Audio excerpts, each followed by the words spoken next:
Welcome, everybody. I hope you can hear me.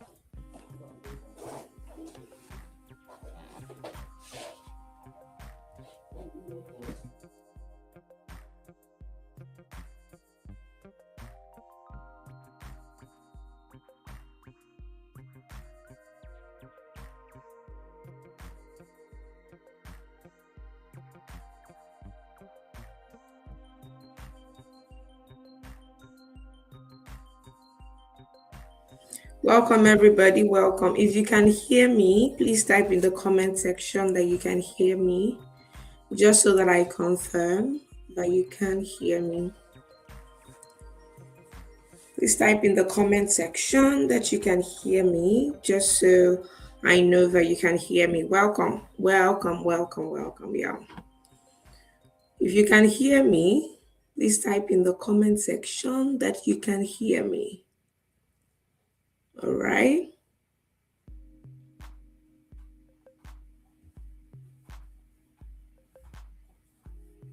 Just type in the comment section. All right. Thank you so much. I can see some comments. Thank you so much.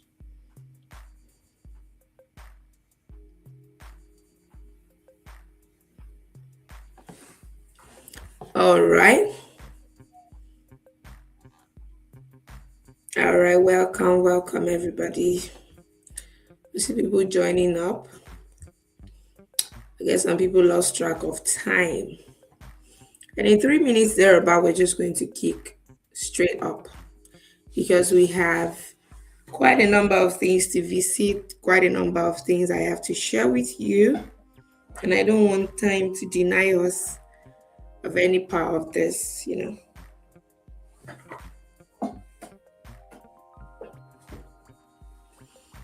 All right, so while we wait for others, can you please introduce yourself to me?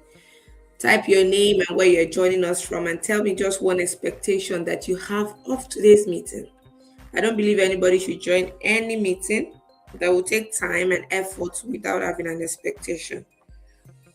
So tell me your name, where you're joining us from, maybe your city or your country, and your expectation. That would do.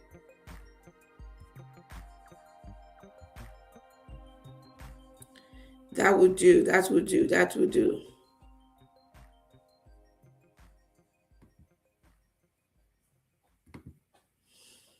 All right.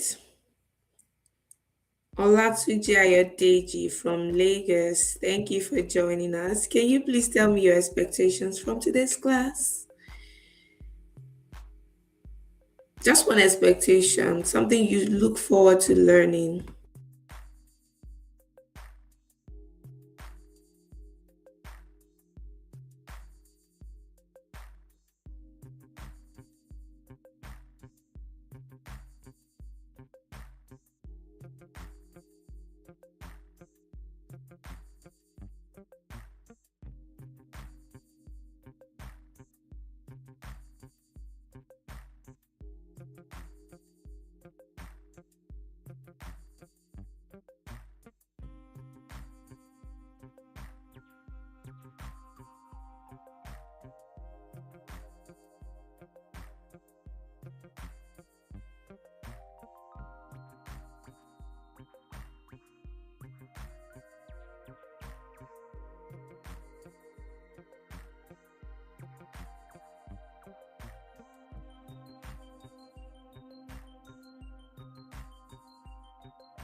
Looks like network is really bad. I can see network throwing out some people. Please introduce yourself to me. It's 8:05 already. We're going to get started right now. Please introduce yourself in the comment section. I can see Olatunji Ayodeji. Thank you for joining us. Introduce yourself to me in the comment section. Tell me where you're from and what your expectation is of today. So I believe you've enjoyed this music enough. So I'm going to pause it and we're going to get right into business of the day.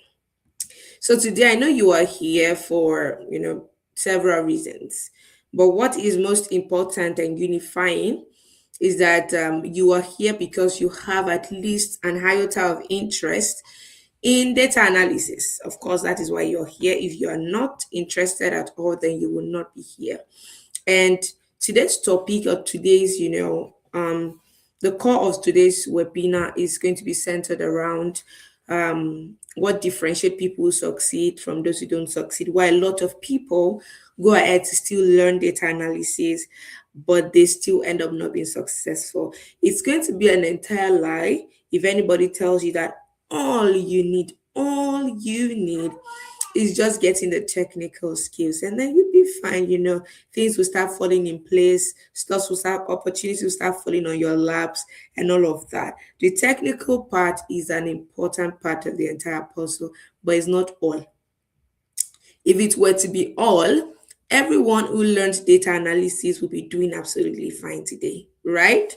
Do you agree with me? Everybody that studied or that learned data analysis would have been doing just fine today, right?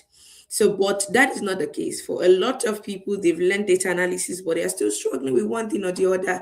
They are not what they thought they would be when they decide to learn data analysis. Something was just off. Something is just different.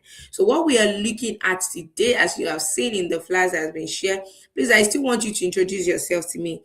I can see only a few people doing that. Tell me your name, where you're joining us from, and your expectations.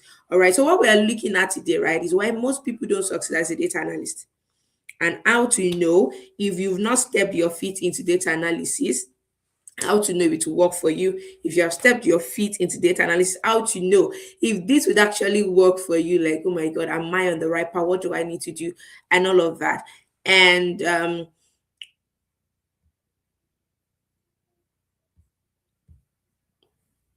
all right. So today's training would be very, very insightful. It will be absolutely insightful. And because what I'll be sharing with you today is what a lot of data analysts wish they knew even before starting data analysis. So, before starting to learn the skill. And this is the information that a lot of people missed that caused them to feel woeful eventually. And I tell you that a lot of people eventually, after learning, they still gave up and went to learn another skill, believing that the problem was data analysis. And this is the information that you need to make a correct career judgment of whether, okay, is data analysis for me or not? I've started learning this skill. Am I going to even succeed in this or not? Also, we're going to be touching on the things that hiring managers are hiring for in 2026, the skills you should have, the tools you should have, the preparations you should make, and all of that. It is that the entire information I'm going to be sharing with you is absolutely the information you need to succeed as a data analyst and to become, a high earner eventually at the end of it all. So it's very, very important. If you are ready, Paul from Enugu, thank you for joining, Paul. To know why most people don't succeed in data, I love that. I love that, and that is the center of our discussion today. To know why a lot of people don't succeed in data analysis. All right, so let's move on. I'm going to share an important thing with you today, and is I don't know if some of you have read this book by Brian and Michael Lennington. It's called 12 Week Year. There's something that is very important that I read in that book, and it has stuck with me ever since I read it, and I'm going to share it with you today. All right. It says that everyone has two lives. Everyone has two lives. The first life is the life we live presently. And the second life is the life that we are capable of living. I'll reiterate that again. These people said everybody have two lives. Two lives. The lives that we live now and the lives that we are capable of living. Okay? I hope that will sink. Let me give you a few minutes to allow that to sink.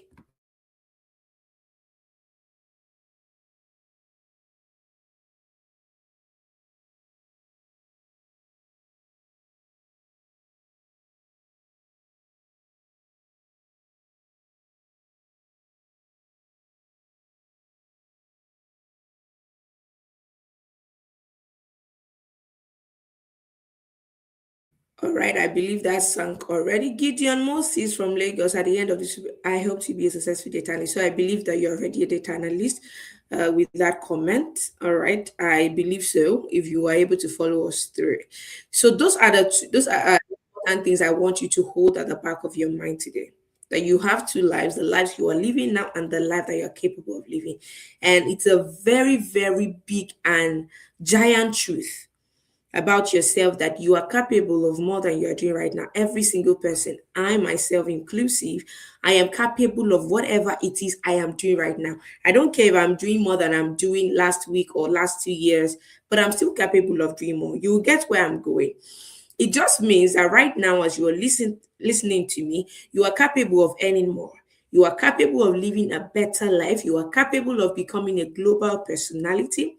You are capable of changing your situation to whatever you desire to change it to. You are capable of learning a skill that is entirely different from what you've been used to. You are entirely capable of more than you are doing right now. You are capable of earning more. You are capable of living the life that you desire. I understand that, it could look bleak. It could look like, oh my God, I don't think so.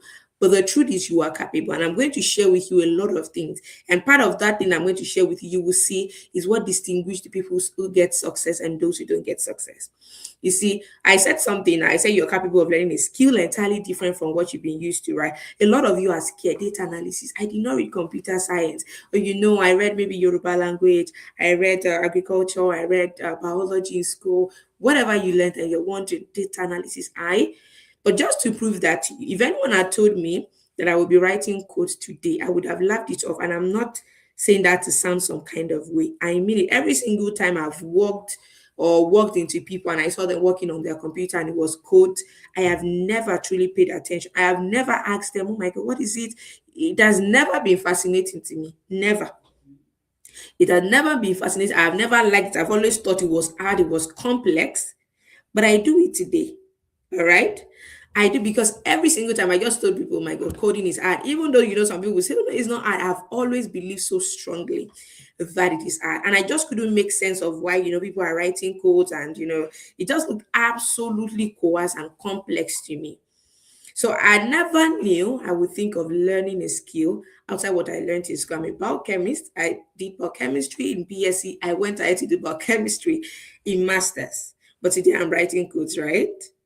Okay. So but eventually when I traveled out of the country, I needed to get a test skill. I don't want to get into the entire story. I needed to get a test skill. And eventually I went back to the same thing I've been running away from. The truth is that when I started, it was, scary, and I felt like, oh God, this is hard. And I ran away. But eventually, months after, I picked it up again. And to cut a long story short, today I am amazed and I marvel at the many tools, at the things that I thought was complex that I've started to understand, that I've understood, that I'm working on, that I've used as project, that I've used to work for people. That is just to corroborate what I've shared with you. I'm trying to lay this foundation because it will be very important in the things that I'm trying to tell you. So if anything like fear, like uncertainty, like money, like maybe negative words, or like maybe the government, or you feel like, oh my, the society, all of these things, or self-esteem, you just feel like, I don't think this is going to work. If anything like that is stopping you from doing what you need to do to become a better person, I will boldly tell you it is because you allowed it. I will boldly tell you, I am a witness to it. I am a witness. I'm just telling you now that if today I am not a data analyst, I would have proven beyond every reasonable doubt, and I can't. I just can't learn this thing.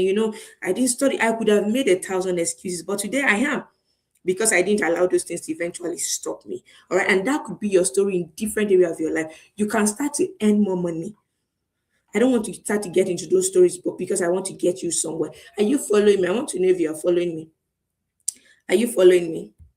Type in the comment section, I'm following you. I want to know. Today I really want us to interact a lot. I'm going to be asking you some questions in between. I need you in the comment section. Are you following me? Are you following me? Are you following me? So I need to know if I'm alone or not. So let me see your comments so that we can move ahead.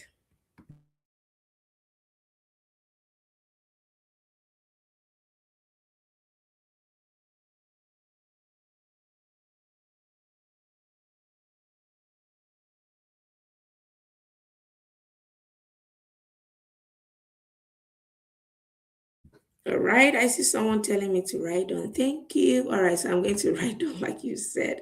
All right, so like I said, if anything is stopping you from becoming a better person, from becoming the person you dreamed of becoming, it is because you allowed it. Let that always keep ringing in your mind, and let the first statement I made about you having two lives, let it keep ringing in your mind to the end of this class and way beyond this class. All right, and I will tell you exactly how you are the one causing it. But before that, I want to take you back a little bit to the first moment you ever desired to become a data analyst.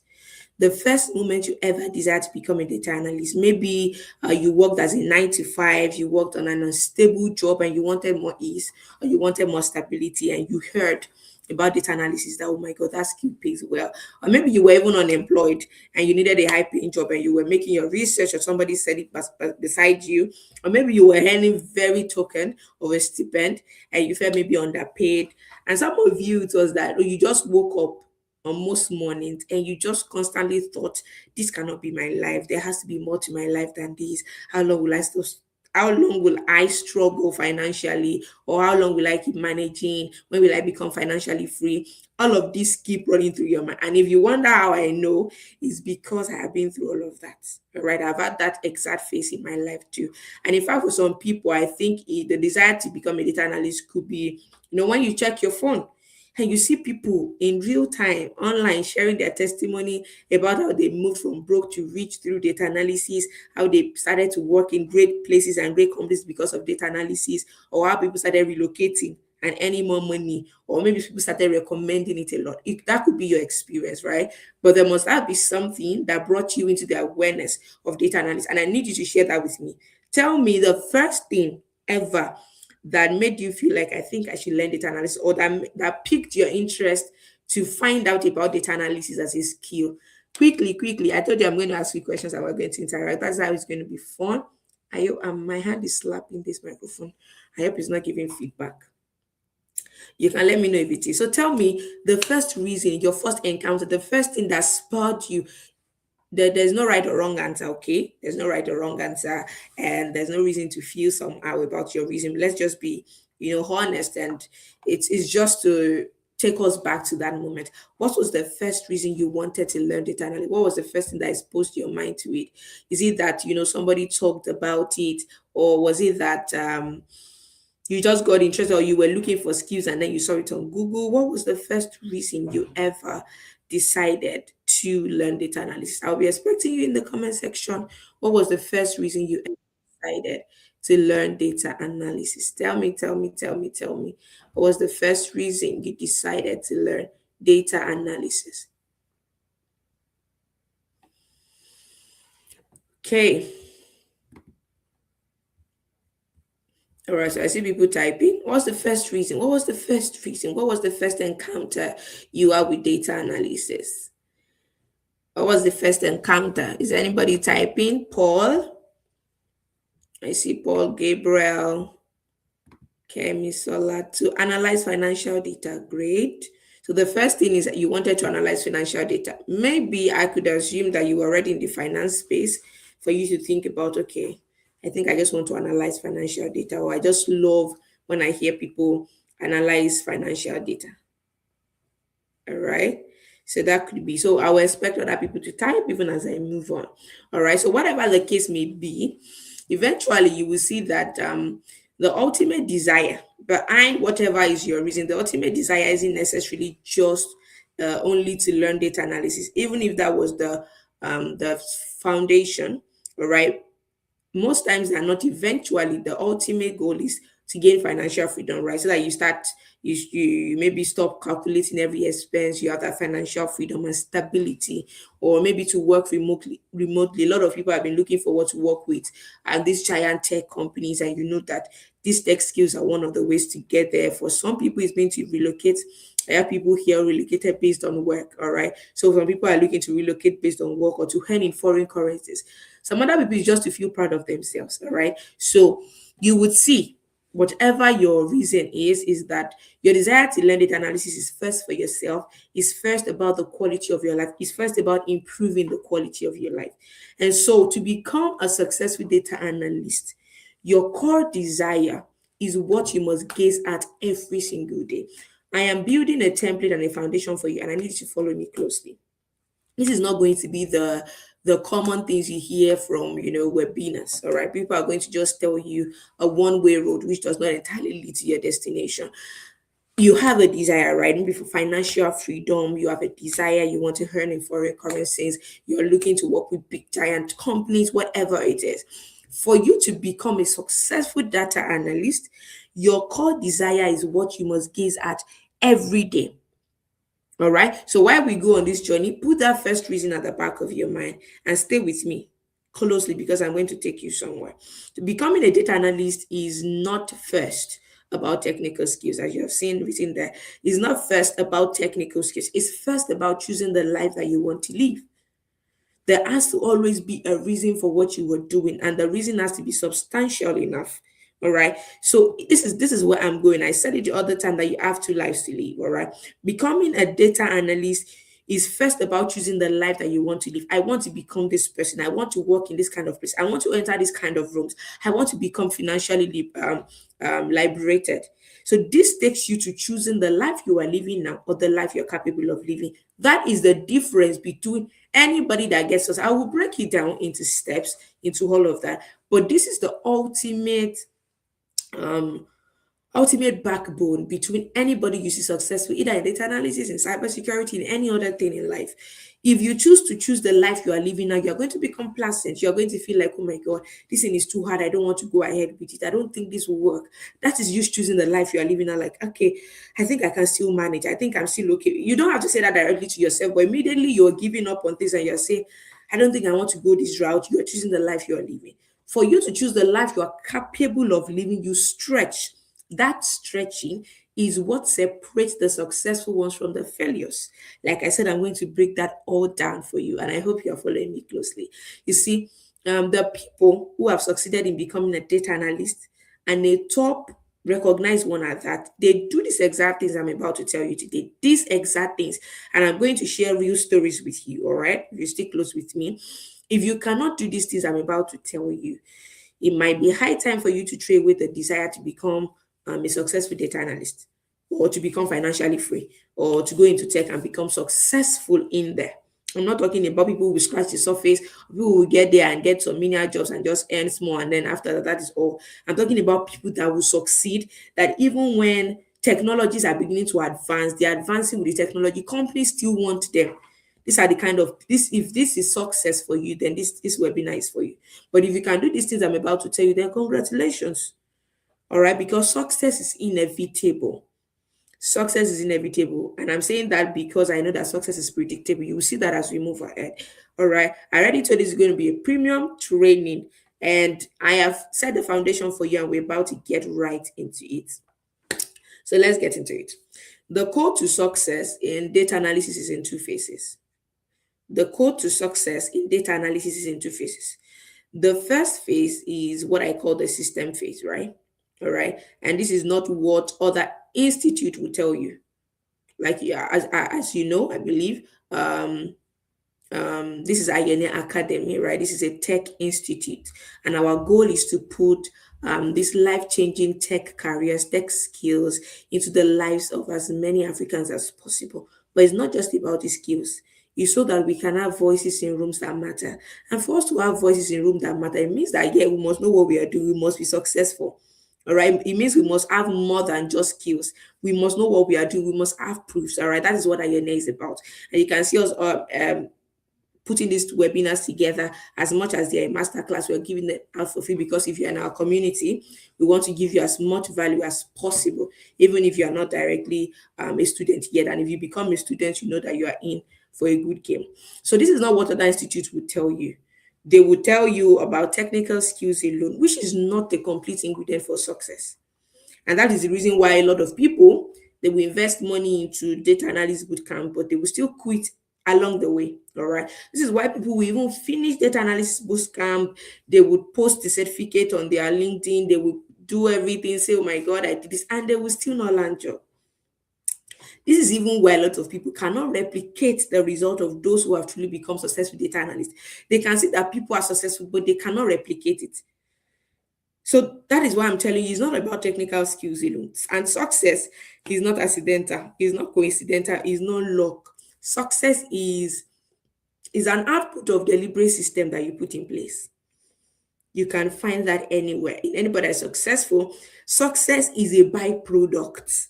It's a byproduct, it's an output of deliberate systems, of actions that you put that you do, and systems that you put in place. So I'm going to share 5 weapons that you must possess in your arsenal if you want to do so well in data analysis. If you don't eventually want to be like others and give up along the way. I know some of you feel very enthusiastic when you want to start your data analysis journey, and you never for once imagine that you can actually quit along the way, but that is possible. So you need these weapons if you will not end up being a data analyst just by title, and there's no job to show for it. If you will not end up becoming, stranded or stuck the same way you were before you entered into data analysis, and if you will become that sought after data analyst, that can charge what you are worth eventually. What I'm about to share with you, these principles, these 5 weapons, are tested and they are proven, and they have been guaranteed to give success in data analysis. Guaranteed, guaranteed to give good success in data analysis. Are you still with me? I think I've spoken for a while. I need to take some water. Are you still with me? I'm about to share the 5 principles with you, which are very important. If you can implement these things, success is inevitable.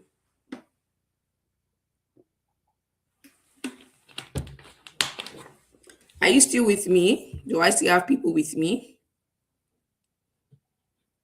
I wasn't satisfied with my content. Okay. I was underpaid at my place of work, and I decided to learn tech skills to see if I can improve. You see, yeah. Great, great, great.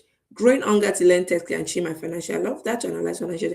Oh, great. So, guy, we're with you. Thank you, Gideon. Thank you. I'm glad that you're with me.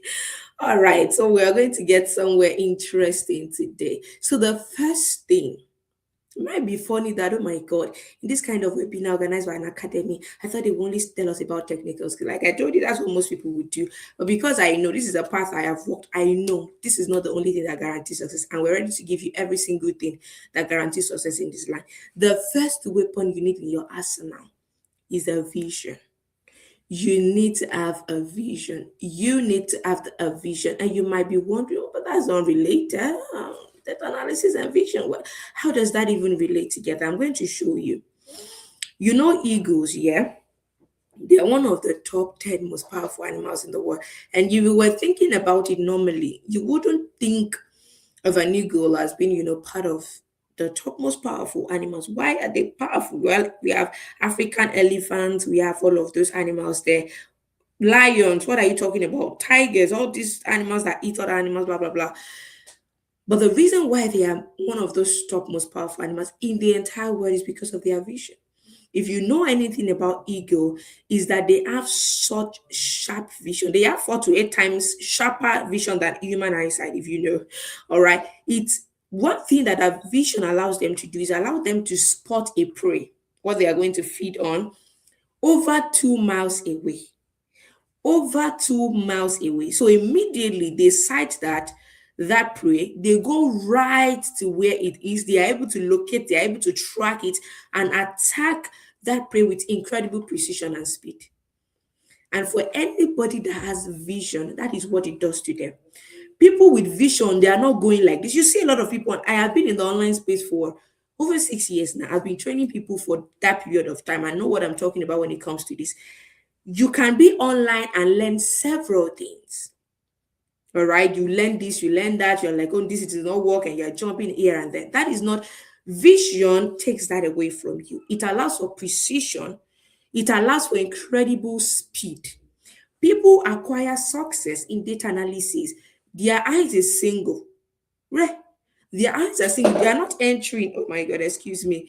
I need to fix my light. My leg shook it. A minute, please.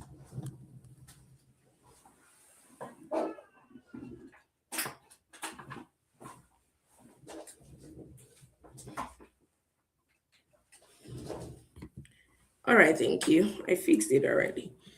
So you see, people who attain success, their eyes are single, they are not, they are not entering data analysis and wondering, let me just go and see if this will work for me.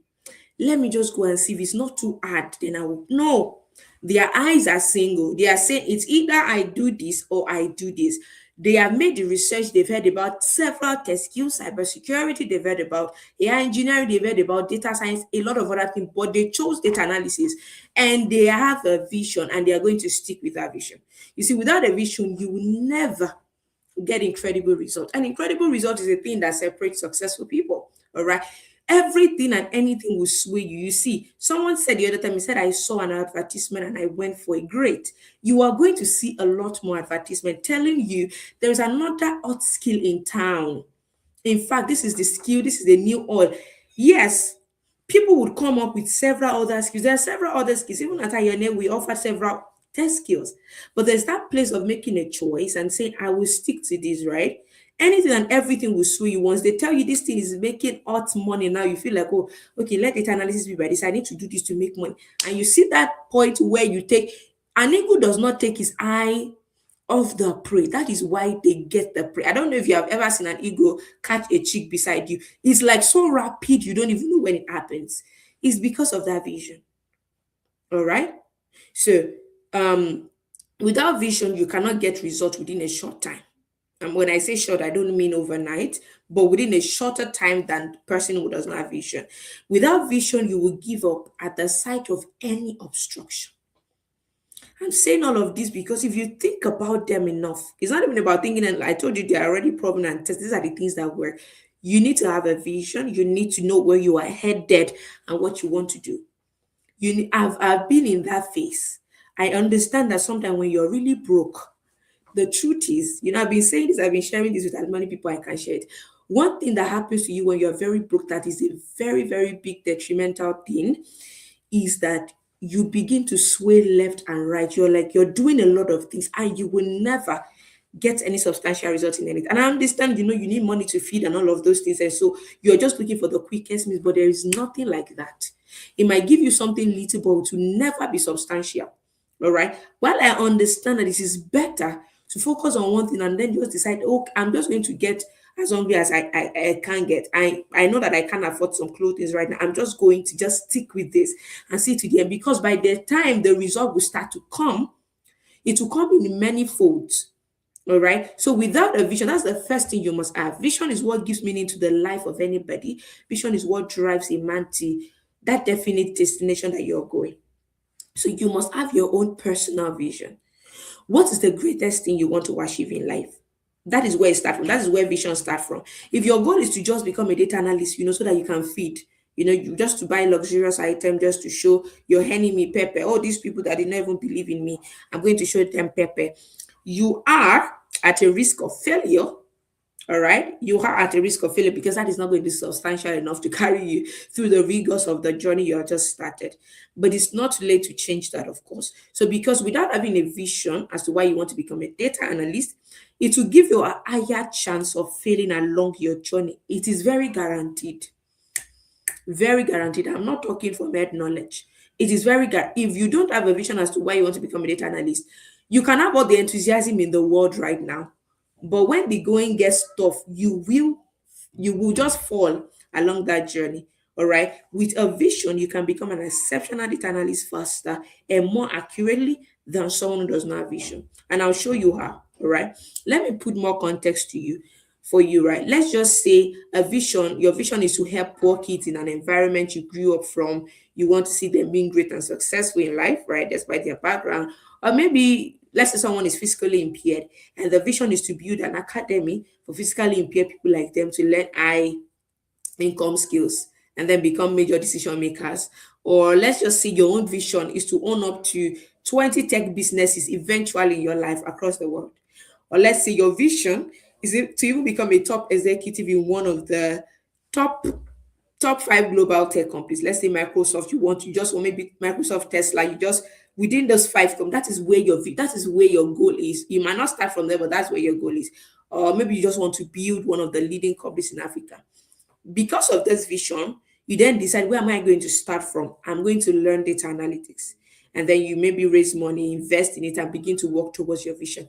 That is more powerful and strong than someone whose mindset is just, I just want to learn data analysis, and this is what it is for most of us. You're not. I was guilty as well.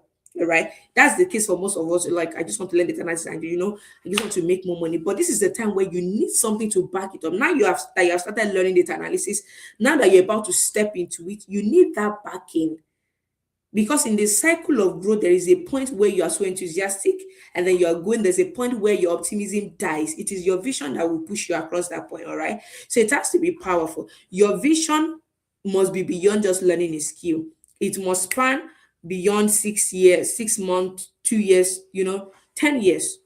Visions are more enduring. You would need them to instill grit in yourself for continual quest for growth, which is the sure way to be successful. So let me make an example for you. For example, you decide that you want to be a top executive in Meta, or let's say in Microsoft, right? And you are starting with data analysis.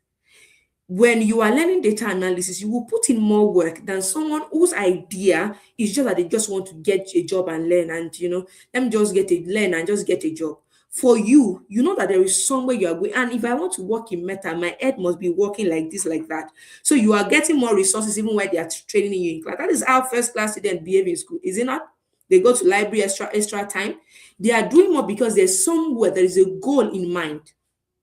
And you see, the benefit of this is for people who have that kind of vision and they are moving at that speed, they will move faster than the person whose vision is, I just want to reach this there. I just want to reach it. The person who wants to reach here will move faster than you.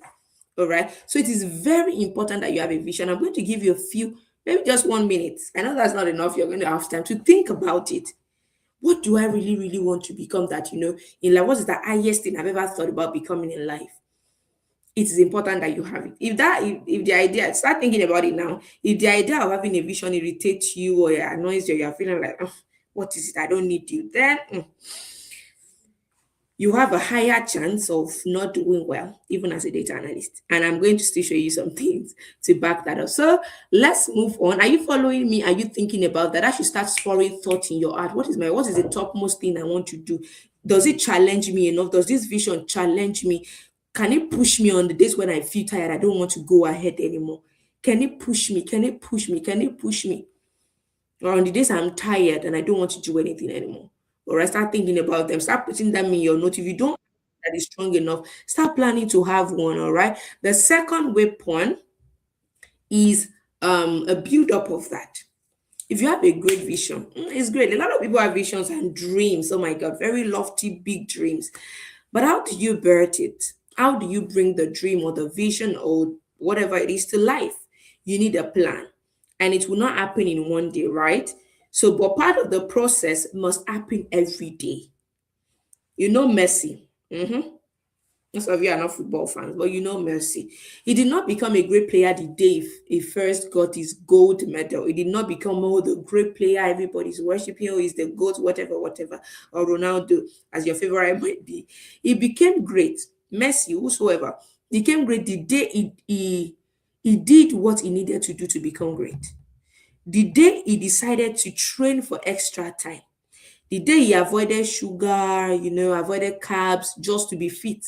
The day he went to do workouts when his friends were going partying. Those days were the days he became great. You see, there's something called greatness in the moment. Greatness is in every day. Your actions every day is what determines your success. So, as a data analyst, what you do every day, are you learning every day? Are you saying, okay, 5 minutes, even after my class, at least 5 minutes and 10 minutes every day, I'm still going to read something short about Python, about SQL, about this or that? That little effort that you're putting in more than other people is what determines your success. And you see, if you are wondering, all of this relates to data analysis, it's about this second weapon is the process plan. I call it the process plan. If you have a great vision, it's great, it's emotionally connecting. Process plan is how you bring it to life. You will not achieve your vision just by wishing, just by writing it down and staring at it, or just by thinking about it alone, or by blaming everybody else for being an obstacle. The reason I could not accomplish my vision is because my mom and dad, or my government and the society, and my uncle, whatever, whatever. All of that will not help. So a lot of aspiring data analysts lack vision, all right? And a few that have vision, they have no plan. So eventually they still achieve no result. So if you have a vision but you don't have a process plan, visions does not bring themselves to life. Your plans and your actions will do that. So let's see what a plan will look like. Are you still with me? Are we still together? All right. People said they are still with me.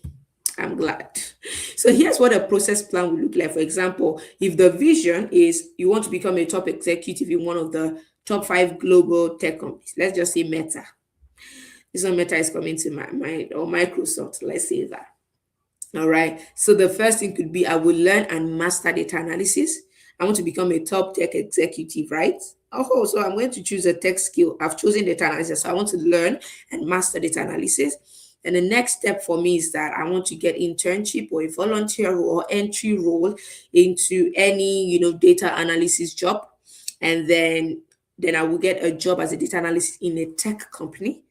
All right. And then I will work in a tech company for 5 to 10 years.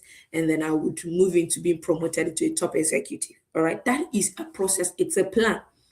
If you notice that I moved from top to down, a lot of people I moved from down to top, rather. A lot of people move from top to down. You can see that the first thing was I'm going to learn and master. Not that the first thing is, oh, I want to become a top executive.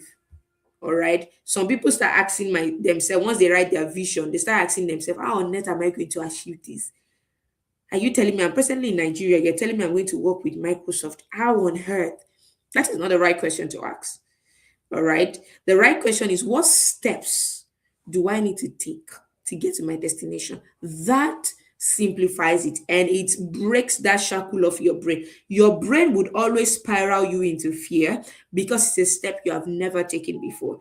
Your brain would always make you see the reason why things will not work because you've never done it before. But you need to help yourself to come into a place of How? What steps do I need? Not, oh my God, this is so big. How can I even get here? That is not the question to ask. All right. And that is the point where you're learning the skill come. That's a part of the plan. All right. So now, because you have a vision, now you know that learning and mastering data analysis is a part of the whole game. And in fact, it's the first step. Although there are still bigger goals ahead, is the first step, is the means to one end. So you know enough not to give up when things get hard. In, for example, at INET, the tutor has been giving every student assignment after every class. And I'm sure, for example, when we're getting feedback from students and we're like, oh my God, I love the assignment, blah, blah, blah. And I know someone particularly told me that the Excel formulas they've been learning has been challenging and that she loves how it's challenging. Well, it's still interesting and challenging. There will be a time where you're not like, oh my God, this formula and this formula, they look alike. How am I going to separate? There will be times like that where it might not get as interesting as it is again because now you have to put your head to work and really get things done, right? All right. So because you have a vision, you know that you have to master the entire game. But in the times when you feel like giving up, when it's hard, that big goal, you know that, okay, so if I give up on data analysis now, so where am I going to? How will I become this top person I've decided to become? All right. Your vision pushes you, your plans help you to move towards your vision. All right. So don't ever think, or maybe do you think someone that has this vision and another person just want to learn the analysis to see if it will work, if they will get the same result? They won't.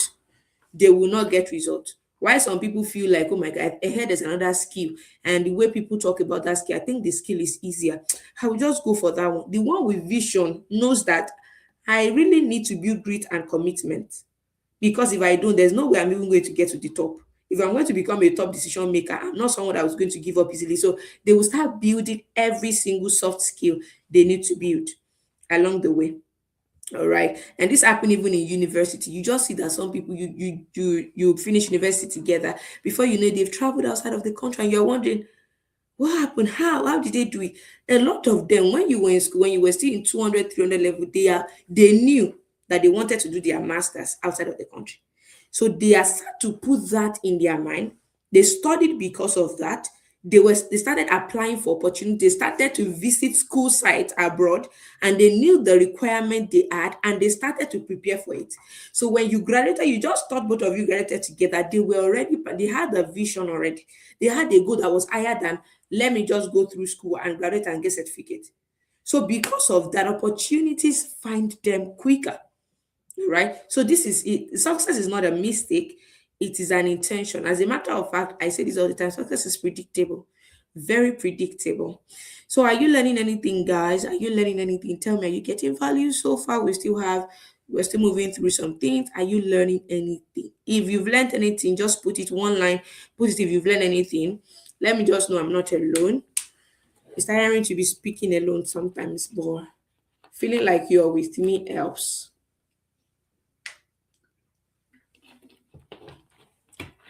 Are we together? Are you learning anything? Are you learning anything? Tell me what you are learning. I'm learning this, I'm learning that. I just gained this, I just gained that from what you said. Tell me, let me know I'm not just talking into the air and that these words are sinking. Just one point. I've said a lot of things. Tell me just one point that you've learned so far. I'm supposed to open the window. One point that you've learned so far. I'm seeing I'm learning. Yes, I'm learning a lot. Tell me what you've learned. So I'm going to wait for that while I continue. So, with what I've just said now, you know that if you hate planning, and you're not ready to change in that regard, um, then you might as well just remain where you are. All right. Because success does not happen to those who live life by chance or on autopilot. We'll just see how it goes. Mm-mm. We'll just see how it goes. Go and ask them. It doesn't happen like that. So if you hate planning, you just want to wake up and just see how the day unfolds. You just want to wake up and just see you becoming something great. You just believe that people who attain great places that you envy, they just stumbled into it. No, success does not happen like doesn't happen to those who live life by chance. And planning is one of the ways that shows you are not living life by chance. You're praying, you're trusting God, but you are planning. The Bible says, make your plans and bring them before me, right? You make the plans and then bring them before. He even wants you to plan. Success comes to those who take charge of their life by planning every single step. We plan, all right, God disposes, but we plan first. It doesn't mean things will work out as planned every time, but irrespective, there must be a plan. So I'm going to move to the third weapon. I'm going to share five major weapons before I move to the second phase. The third weapon is commitment. Some of you have heard this word a lot of times. A lot of you know what it means, I believe. And you know that even in succeeding, you need it. You need it to succeed. But the reason why we say knowledge is power is not because you just get knowledge. Not knowledge is power only when you use it. So a lot of people have this information. They know that I need vision. They know that, oh, plan that's true.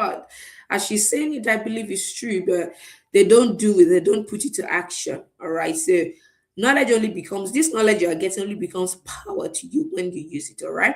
And mm, so let's talk about commitment. You have a life that you desire. You want to have a life of, you want to get financial freedom, and it's powerful, it's great, blah, blah, blah. You already, you want to work with this kind of company, you want to work remotely, you want to relocate, you want to buy whatever, whatever. You want a life of comfort, you want financial struggle out of your way. You don't even want to ever remember that you were ever broke. All of that life is possible and it's real. But it will never, never, never get handed over to you on a platter of gold. Like someone would just say, oh my God, Gideon, you're such a great guy. I'm going to hand success over to you. It doesn't work like that. It doesn't even come by just open and pray. No, it doesn't. Even the Bible doesn't support that. All right, it says the gift of a man makes a way from. He said, have you seen a diligent man? He said he will stand before kings and it's a diligent person that stands before kings. All right. So this thing does not come by chance, like I said, it comes by committing to action. Commitment means you are dedicated.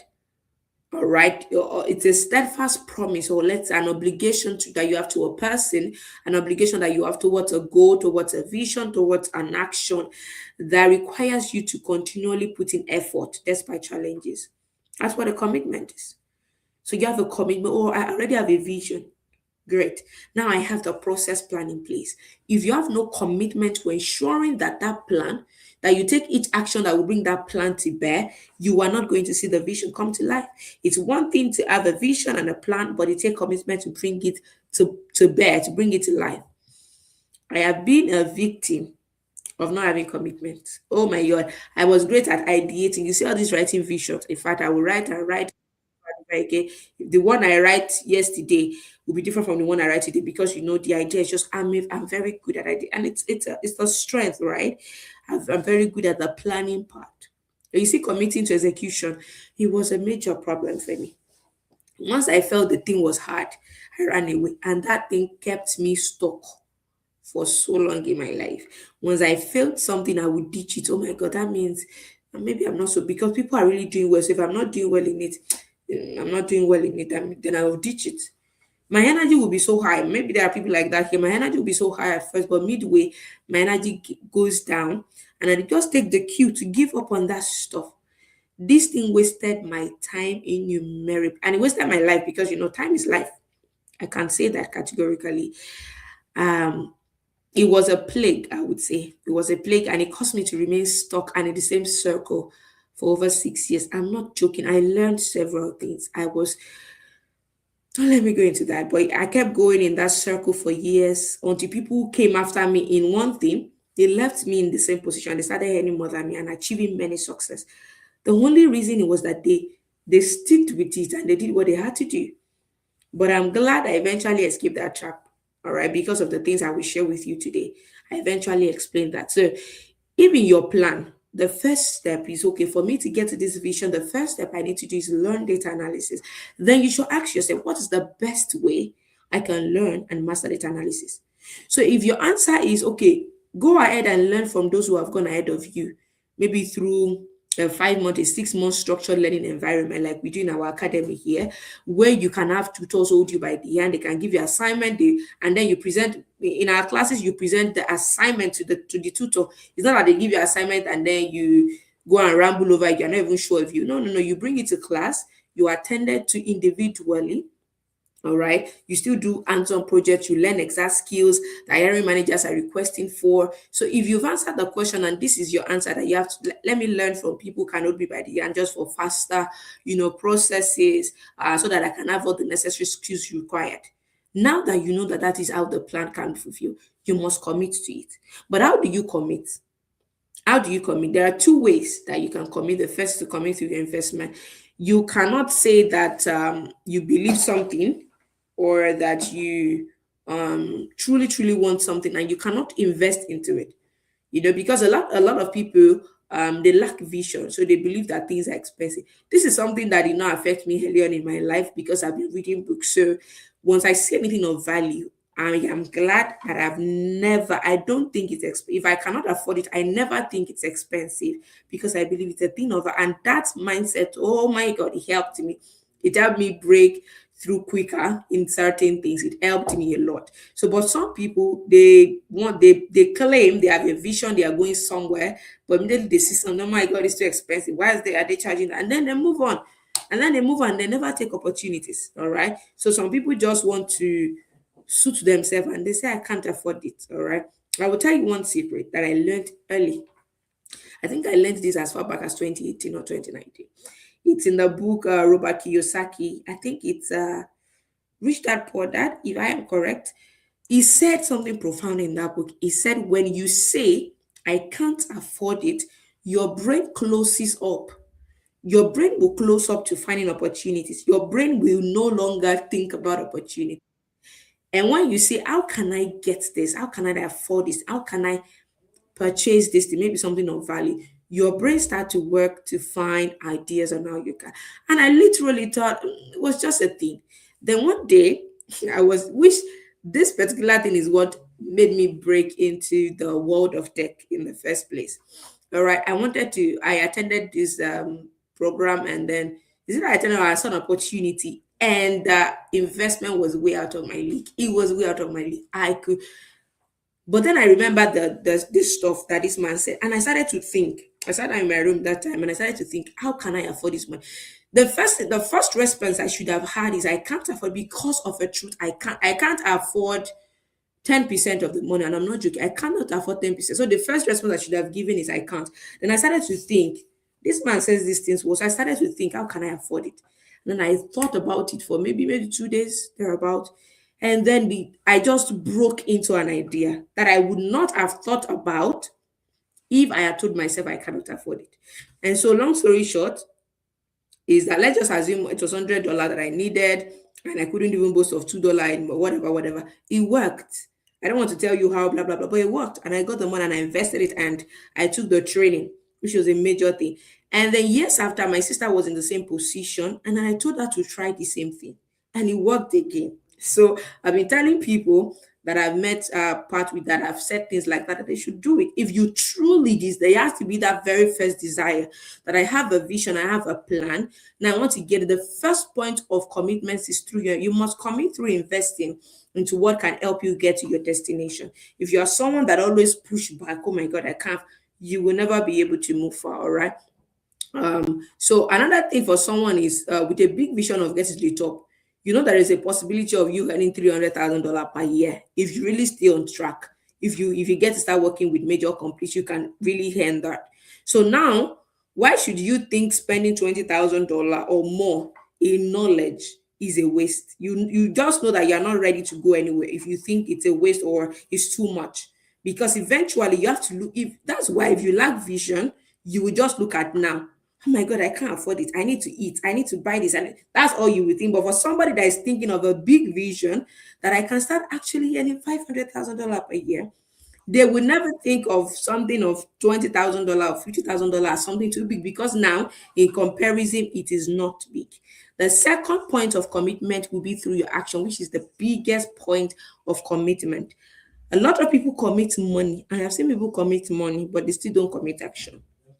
And when you don't commit action, you do not get result. You cannot get result without action. All right. So if your plan says, excuse me, guys.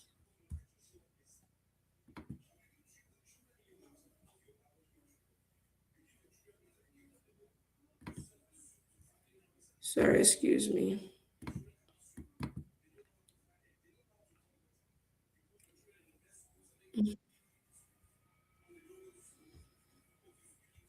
Okay, I think the network was a thing there.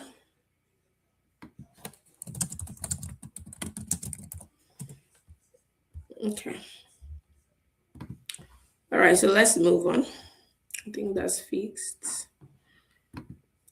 All right, so the second way is that you commit through action, which is very, very important because you can't get results without action. So if your plan says you need to master data analysis and then now you need 2 hours every day, let's say 10 hours weekly or 6 hours weekly, as the case may be, then you need to commit to it. And believe me when I say, if you fulfill your promise to yourself, it will build more courage, it will build boldness, it will build self esteem in you. And some of you might also be thinking, but where will I even get 2 hours daily? Oh, with my tax schedule, I'm working a 9 to 5. I'll get there. All right, because it's still part of the process. Just give me a moment, I will get there. And so it's important. Commitment is important. Right. Before I leave this part of commitment, I know I talked briefly on that, but you need to know every single thing I'm talking about is a part of, you cannot do one and leave one. So if you would achieve success, excuses must become your enemy. You see, excuses are a major reason people don't commit. People use excuses to validate poor choices. They use it to reason out their avoidable situations. And I know what I'm saying when I say that. And the problem with excuses is even when it is valid, what you did not do, it remains undone. You can read that again. Either you think your excuse is valid or not, what you did not do remains undone. So if you said that, okay, I need 6 hours weekly to run through my data analysis program for 5 months or 6 months, if you don't commit to it, what you did not do remains undone. 5 months has gone by, you did not do the data analysis, it remains undone. You are still not skilled in data analysis. So excuses must become, you must run from it like a plague. Once it's coming to you, you must see. Excuses will just keep you on the same spot. It will keep you stuck in the same spot and frustrated. All right. But those who commit, those who push through excuses will get things done and they will move forward. And what I've even realized is that most excuses exist because you create them. Excuses, a lot of them exist because you create them. And it depends on how critically you want to get them out of the way. Most of these excuses can actually be gotten rid of. It depends on how you really hate excuses. All right, it will get out of the way. You will just find a way. I remember sometime when I would need to take training and when I was still in Nigeria, and then I would need light, and there wouldn't be like that's an excuse. I don't have light, but I will go all out. Sometimes I will go and sit in some churches that have their generator on. Sometimes I will just go and do something. I need to do this training. So it's an excuse that I don't have light. But if I accept it, then I'm going to be there. I'm not going to get that thing done. But you see, a lot of people glory in excuse. They say, yeah, it's valid. I don't have light. I don't. What am I supposed to do? That's what they say. But if you had really asked yourself that question genuinely, your brain would have provided other means for you. So if you really are going to be successful in anything, excuses must be out of the way, right? And I know some of these words stink. I know some of you don't like to hear them because they reviewed maybe what you could have done better. But I'm not here to guilt trip you. All right, I just told you about the mistake I made myself. But the reason why I'm talking to you today as a CMO, as a co-founder, as an analyst, is because I didn't remain in those excuses to do pity party or to cry. Right. So if you're still here at this point, I believe that you really, really are interested and you really desire success in this path that you're about to choose or that you have chosen. So I'll still say what I have to say so that you are helped. All right. So let's start moving on. All right. If at this point you're beginning to have questions, we still have some stuff to talk about. But you're beginning to have questions, please feel free to drop them. All right. Feel free to drop them. Am I still together with everybody? All right. So feel free to drop them. All right. So if you still have questions, feel free to drop them, but we still have some things to share. So I've just shared 3 weapons from with you: vision, process, plan, and commitment. All these things are important. The fourth thing I will share with you is to be accountable. Again, you've heard that word a lot of times. Accountability is a powerful weapon, right? And but as against a lot, what a lot of people know, people think accountability is, oh, I need to have an accountability partner, that will force me, that will remind me to do what I'm supposed to do, that would motivate me or force me to do something, or like, oh, I need a mentor that I will be accountable to, so that she will spur me. But I've come to realize accountability is not someone else's responsibility. It is your own responsibility. So if accountability is first about you taking responsibility and ownership of your goal, of your vision. You need to count the cost of what you need to do and do that thing. All right. So you have to put accountability is, oh, this is what I need to do. This is the vision. Okay, so I'm putting process planning in place. That's accountability. Because now you know that I need systems to make this thing actually work. I need to be committed to make these things actually. That's accountability. Accountability is not somebody reminding you, because in the truest form of it, nobody can force an adult to do anything. You can have an accountability partner. They will remind you, oh, you've not done this, and you will still not do it. If you have ever experienced it before, raise your hand in the comment section. I have experienced it before. You will still not do it. So nobody can truly force you. See, if someone reminded you to do something and you still do it, it was your choice. Because you still have a choice not to do it. Even if it's in your place of work and they tell you to do something and you did it because, it's your place of work, it's still your choice to do it anyway. All right. So accountability is first about yourself. It is about honing your vision, your goal, your commitment, the process plan. I have to do this thing. And when you don't achieve them, you take yourself accountable for them. You don't blame external factors. There are many real valid external factors to blame, but you will not even don't even allow your brain to think of blaming anybody else aside you, because when you start blaming external, you will never see yourself in the loop. And that is how to grow. That is how to learn more. That is how to win in life and in this career path that you're about to choose or that you have chosen. Accountability is you taking responsibility. If you have to write to-do list, if you write a to-do list or and you fail to achieve what you've written down, take accountability. Oh, I think I should improve on these things. Maybe I'm writing too many things down. Oh, I think I need to improve on the way I use my time. I spend too much time on social media. Instead of blaming, oh, this person did this, blah, blah, blah. Oh, it was my friend. My friends called me too much today. So what? You could have not picked the call. So accountability is looking inwards and saying, what did I do wrong here? I could have done better. I could have planned better here. And you need this weapon because to allow your mind to break every barrier that will naturally occur in your mind and that will keep you. You see these things, if you have started learning data analysis or you have learned data analysis in past, you will know that they are real. You will know that they are real. When you learn data analysis, you're starting to apply for jobs, you're starting to attend interviews, a lot of things are flopping, you will know that these things are real. I remember when I started to, apply for data analysis job, and everything was rejection back to back. At the point I was thinking, oh, maybe the adverts are fake. Maybe they don't really need an analyst like they said they would, you know. Then I remembered, no, I would take accountability. Then I started to tell myself there is something I'm not doing enough. I'm not good enough for them. That is why I need to be better. You see, immediately I started to take that feedback for myself. Then I was working on some project at the time, but I wasn't really putting them on my CV. Then I started to intensify on them. You see, all my code and all of that, I put them on GitHub and I started attaching the link. I'm not joking with you when I said interviews started to increase. If my entire mindset was, these people are just liars, the hiring managers are just liars, they don't need it, it's just a fake thing, blah, blah. You push the blame to the external, you will never see yourself in the loop. I was really surprised when, the interview started to come in eventually later. Oh, so I could have done this earlier, I could have done that earlier, blah, blah, blah. That is what accountability does to you. It is not about someone else. If you would succeed, you need it. Even if you get on the job, you will need the accountability to move faster in that career path. Are you still with me? Are you getting any point? Are you learning? Are you learning? Let me know in the comment section. Oh my God. Are you learning? Are you learning? Tell me in the comment section. Or people have gone to hit.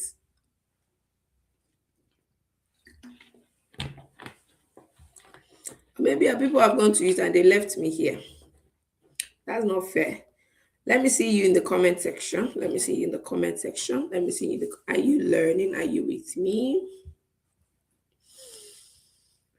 Okay, I'm seeing some responses. Thank you, thank you. All right, people are with me. Oh, I'm glad. So I'm going to talk about the fifth weapon. The fifth weapon, which is the like last thing I'm going to talk about in this phase, which is time efficiency. All right. And I think this is a very big deal, a very big deal. And a lot of people say, I just don't have time. I'm just sorry. Some people wanted to, maybe register for, maybe they have wanted to register for boot camps before in their lives. And the first thing that came to mind is, oh, I don't have that time. And some people mean it. They are real. They mean it. They are not just trying to look busy. They just don't see any extra time available, for them to use. All right. So this is a big problem. So I don't have time. So that means I should not progress with my life. Oh, I don't have time. That means I should stay stuck when other people are progressing with their life. Also, I should stay stuck when I could have actually moved. All right. So this is the question you should start asking yourself when you say I don't have time. I don't have time. I will break that myth today and I will help you to see something that has been maybe hiding from you all the while. And I will show you how you can turn it into a superpower to achieve your goals, your vision. All right. Whether you like it or not, we are not as busy or as time deficient as we think we are. And I think, in fact, time is the most precious resource human has, is the most precious and the most abundant. Would I say most abundant now? Okay, most precious resource that we have, and yet it is still the most wasted of all personal resource. Most wasted. I will show you how. Well, unless this does not relate to you at all, but most times I know it is. So tell me if this is you. Just type it in the comment section. If this is you, then say I identify with one of them. Have you ever found yourself, maybe you analyze things you want to do for the day in your head, and then you try to do them, then you just wake up and you just feel like, okay, I should do this, I should do this during the day. You just analyze things you want to do in your head, and then you try to do them during the day. That is how you move through your day. Or maybe you believe a particular activity would take you so much time, and you eventually spent that amount of time on that activity or more. Maybe you wanted to write something, or maybe you wanted to do a project, and you believe this thing would take me like 3 hours, and you eventually spend 3 hours on it or even more. Or thirdly, are you that person who will write a goal or a daily to-do list, but you don't specifically state how much time you need for each activity on the to-do list? You list down what you want to do for the day. I'm going to do 10 things today, but you don't really say this one is 1 hour, this one is 30 minutes. Are you that? If you can identify with any of this, just put it in the comment section. You can just use an emoji to just raise your hand. Or maybe you are that person, you plan your day, but some things eventually just burst into your day, unprepared for, unannounced, and then you just and spend your most time of the day on that thing. Do I have anybody that identify with that thing? Yes, yes, yes, yes, yes. Okay. All right, so I see hands. All right, so it means that we are all humans at the end of the day, and most times, a lot of us have experienced this before, and we are guilty, including me. All right, before I eventually found a way around this, and this will keep occurring. These things I've mentioned are one of the things that takes and saps out time from our ends more than other things most times. And if you don't put system in place that will help you achieve your goal, you will not. They will keep occurring until you put a system in place. And the first mistake that people make with time is time allocation. You need to start allocating time for core activities. This is very important.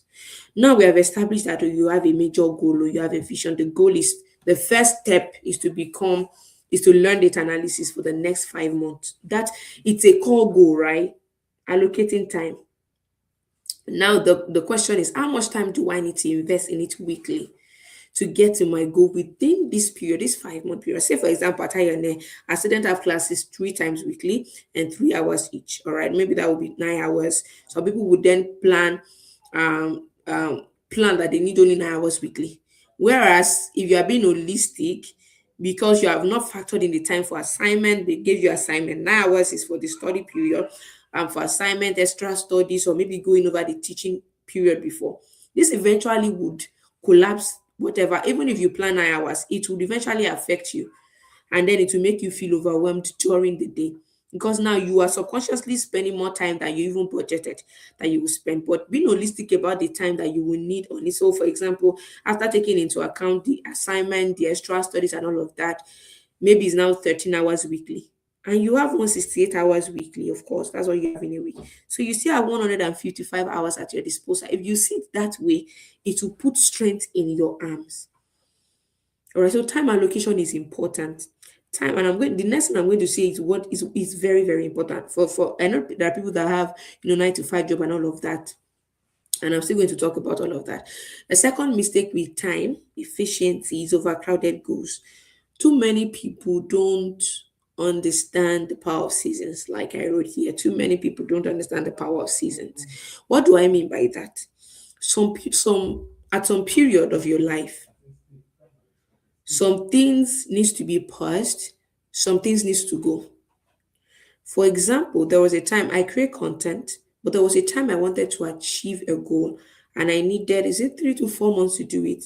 I'm not saying everybody should go that route, but I had to pause my content creation. Why? Because when I calculated the amount of time it took me, I have kids, I have family, I have a kid rather, I have a family, and I know that okay, these things take some required amount of time. This takes okay, this all right. Then I had to say, okay, this can wait for now, for this entire 3 months period, for this entire 4 months period while I achieve this. But some people will try to still squeeze, and then you become so overwhelmed that you cannot achieve anything. So, for example, some people want to achieve 10 things within the same space of time. Oh, I want to learn data analysis. I still want to create content daily on social media. You are the one creating, you are the one editing the content, you are the one uploading the content. I want to still learn data analysis and I'm still going for my 9 to 5 job. I want to still homeschool my child for 5 hours weekly. I want to read 15 books in 3 months. I want to start another side business to make money. I want to, learn affiliate marketing and also make money. I want to complete another certification for soft skill. How on earth? So there are a lot of people that work like this. And so what happens is their goals, every single thing, you don't achieve anything meaningful from everything. Because now you will now see that you keep struggling. Even in the place of content, you're struggling. In the place of data analysis, you're struggling. In the place of homeschooling the kids, you're struggling. In the place of reading books, you're struggling in every aspect. All right. So you list down a lot of time consuming and effort consuming goals to be fulfilled within the same period. That is not realistic and that will not lead you anywhere. And this will just bring a feeling of failure. It will bring you to a point of frustration. So you have to learn to pause on goals on activity that will fight for the same time and effort as your core goals. I am going to say something now, which is that for you to achieve good success, well, for you to achieve your goal, you need a core goal. You need to set core goals at any given period of your life. If it's 2 or 3, 3 should be a maximum. It will allow you to focus. What do I mean? For example, let me make myself an example. I am many things. I have many parts of my life. I'm a mom, I'm a wife, I have remote job, I work at a physical part-time job also together. I'm a music minister, I'm a content creator, I'm a mentor, I'm a trainer, I'm a co-founder, blah, blah, blah. I can start to mention all of that. All of this require time. All right. But how was I able to achieve success in my data analysis journey? The time when I wanted to start learning the skill, I had 2 core goals: learn data analysis and achieve XYZ for the company I was working for. Just 2 core goals. Every other thing in my life still exists. But you see what those 2 core goals does is when you have it as core goals, that is the main point of commitment. Main point of commitment. Every other thing can wait. So it didn't end there. I determined how many hours I was going to spend and commit to my learning and analysis and to that my career. Do you get what I'm saying? At first, I started with 10 hours weekly for that part. That means it was 2 hours weekly. All right. And so it meant that I had 4 hours to spend on these 2 things daily. I allocated the same time for them. So it means I had 4 hours to spend on this. And I wrote all the activities that I would undergo daily, typically. All of these things. These things looks like, oh my God, how will I do all of that? But when you do it, it channels your brain to think about your day properly. So what happened to my other activities, the things I was doing? I removed some. For example, I told you about content creation for that period because now what I want to do is to build this particular thing. So you must always have a specific goal in that I want to build this part of my career. So what is the point? Some people are creating content every day and they are not truly skilled. Creating content will not make up for the skills you do not have. I'm just using creating content as an example because it related to me. So there are also some other things that you do that does not contribute to the goal, to the main goal you have in mind. Remove them. So I cut out activities, some things I was spending time on, you know, things that needed to fall within the remaining hours I had left, so that I could have the main things I needed to fit in. All right. I took stock of how much time I was spending on social media. I deleted all my social media platform. In fact, at a point, I deleted YouTube. YouTube was a platform I didn't feel to delete because, from, you need information area and then you just go to YouTube. But I saw that I was also feeding on the shorts. So that I would just go there. I would even forget and I would be going on through this. So I deleted it. I cut down the time I used in replying to chats, and I chose a period I was going to respond to messages. So my time on going to WhatsApp was drastically reduced. I cut down on my sleep to borrow more some time for that period. So I wake up very early, sometimes 3, sometimes 4 a.m. So what am I saying? You've got to do what you've got to do to get to where you are going. That is the backbone of commitment. You need to do what you have to do to get to where you are going. And then I also practice writing down my goals a night before the day so that I can allocate my time and put priorities in place. I did not know this would work this much. This actually began to really work after I read this book, a 12-week year. You can also pick it up and read it. The kind of growth that happened in that short period of time, I was amazed. I have not gotten that result on things because normally, if I wanted to learn something like that, I would just say, okay, I want to learn this thing, and then maybe 1 hour today. If I have 2 hours tomorrow, if I have more, it wasn't planned. But this time around, it was two. I wouldn't even do more than it. Most I would not do more than it. I was following the time allocated, committing to it, and the result I got in that space of time was amazing. I didn't know I had that time that I could use effectively in that area. So I promise you, when you start moving through your day like this, you will feel absolutely fulfilled. You won't want to stop. And that is the best way to move through your goal. You can say, okay, I have 9 to 5, blah, blah, blah. The time you used to commute to from there was a time I started stop scrolling my phone when I was commuting from work to my house. I think it was 27 minutes journey. I started using it to read. And I now discovered that so this is like 27 plus 27, that's like almost 1 hour, right?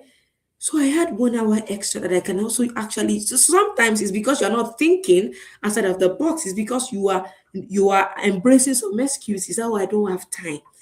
All right. So this is how you can really help yourself to go through the process plan and to eventually get to your vision. All right. So what were the things I was able to do? I made sure I had just two core goals, determined how much time I needed to use on them every day.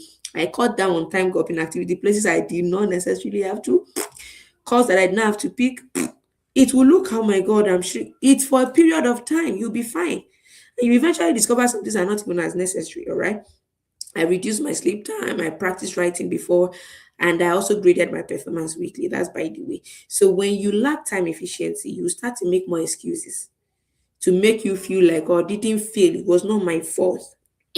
All right.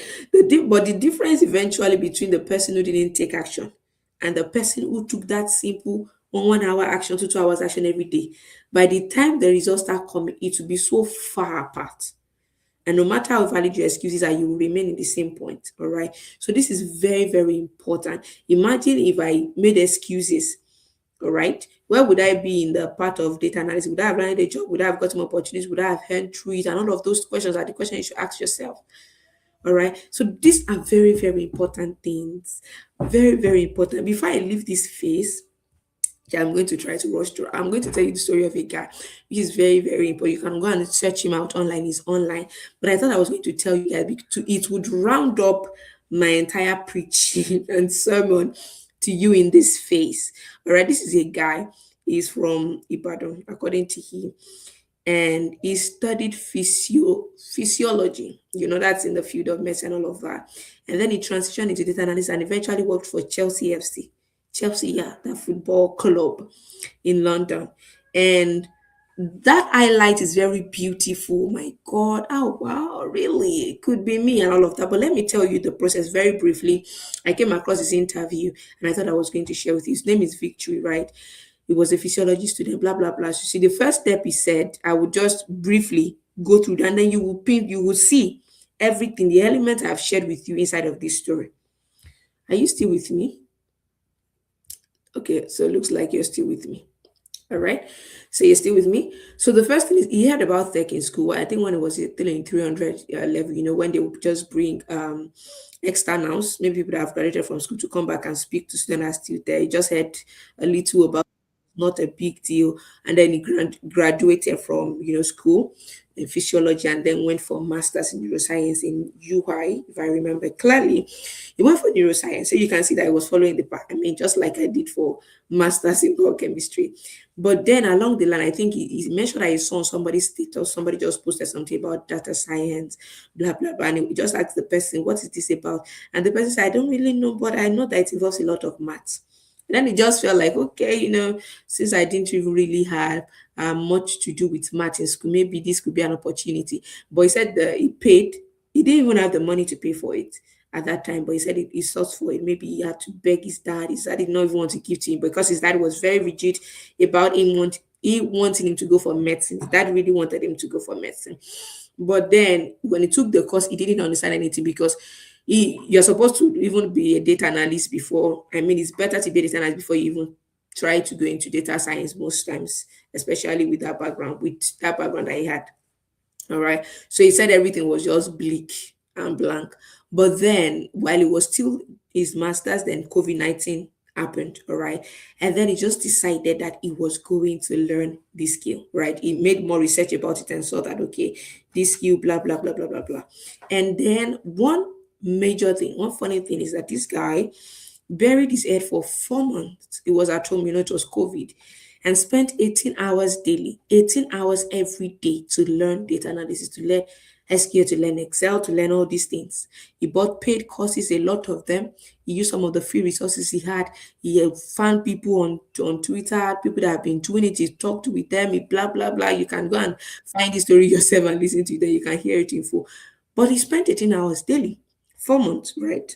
He was still doing his master's at that time. Let's say he has the 4 hours still, and he learned data analysis. And then after that, and his dad really wanted him to go study medicine, but it was in between, blah, blah, blah. So, in short story, he traveled to Lagos in the middle of this.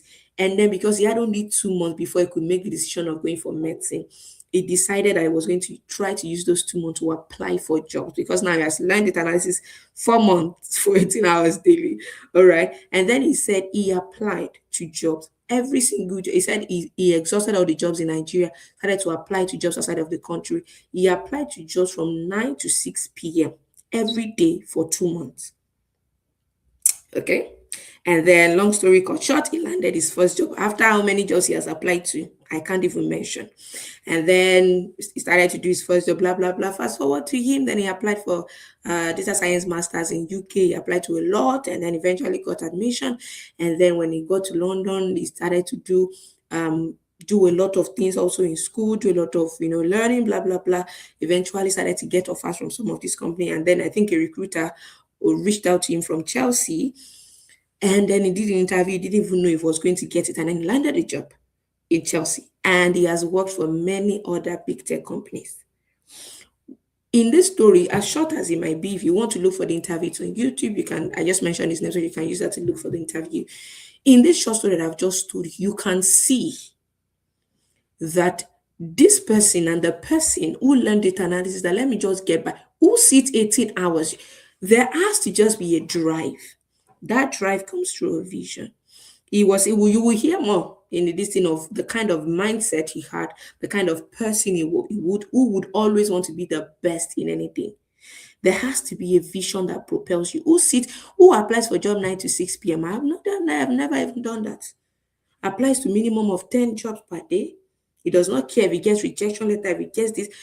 Imagine, do you think it's everybody that started to learn at the time started to learn that has gotten this much result as he did? But it is not luck. Sitting 19 hours daily, he said the chair was sitting in went so deep inside because he sat on it for 18 hours daily. All right, that's his story. I was not there. All right, but of course, even with what he has gotten, you will know this is not a game or luck kind of thing. Success comes with procedures and systems, which I've just shared with you. Commitment, a vision, process, a plan. He had plan. He knew that okay, after learning, this is what I would do. And after I do this is the next, you can see, and then you keep, if he had no plan, why should he apply for masters? Why should you want to go better? Why would you ever even think of applying to places like Chelsea? All right. So these things, when you have a vision, when you have a deeper commitment, and let me just make money now, something just keep pushing you. You will move faster than people who do not have all these elements that I've shared with you. The story is impressive, but you will see that all the elements that I mentioned that I shared with you in that story, success is not by chance. No. And you can predict it. All right. If you do what you have to do, you can predict it. Every successful analyst they have a system in place that ensures that they take absolutely good step towards it. All right. It's very important. We build character. And you say data analyst that will not quit. If you want to be that data analyst that will not quit because you think it's complex, it is that data analyst that has vision. It's the one that will not quit because the vision will not let him stop. A data analyst that will earn more than the average analyst is the one that knows I have a process plan. I will follow it steadily till I get to where I'm going. The one that will not quit after applying to several jobs and getting a lot of rejection, like I told you that I got, is the one that will take accountability and say, I need to just keep improving. There is something I'm not doing well until you get what you're looking for. The person, the data analyst that will move through is learn the best way he can, practice with project, do all the assignment is given in class, do extra study, do all of that, is the one that has taken control of his or her time. So every single element that I've shared with you, they are the cheat sheet code you need to succeed in data analysis in this phase that I call system phase. And you will rarely see institute tell you things like this about these things I've told you. You would rarely see. They would tell you a lot of other things, maybe just the technical skill. But like I said earlier when this class started, this is the reason why a lot of people still fail. And I think most of these tech institute do that because they don't really care if students don't finish the boot camp they registered for, if they drop off, if they don't even get job at the end of the day, if they land a job and then they lose it because they lack these qualities. The goal is ultimately just to enroll students and teach them and move on with their lives. But it is here, that you will see us, including all these soft, and even in our main teaching curriculum. If you become a student, skills like leadership, like communication, like productive, like leveraging positioning, like positioning on LinkedIn, all of these things are still within our curriculum. They are not part of the technical skills, but we just know. And like I told you, we are not just raising people that will learn skills and move ahead. We are raising people that can enter into rooms that matter, that can land jobs, that can have voices, because you can have a job and still don't matter in the place of work because you are just not different. So we are putting all the skills that are necessary, and we are making everything important available. And the reason why we are doing is because we know that beyond technical skills, there are things that will prepare you for success. And what I've just shared with you is just phase one. And I know a lot of you have gotten so much value. So tell me, on a scale of 1 to 10, is it 1 to 10 now? No, on a scale of 1 to 100, how much value have you gotten so far? Let me know if I'm going to go into phase two, and I'm just going to take every other thing I have home with me and not share tonight. On a scale of 1 to 10, how much value have you gotten? I need to take water. It's all right.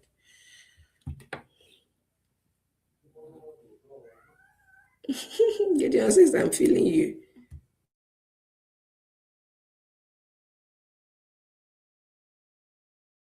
On a scale of 1 to 100, um,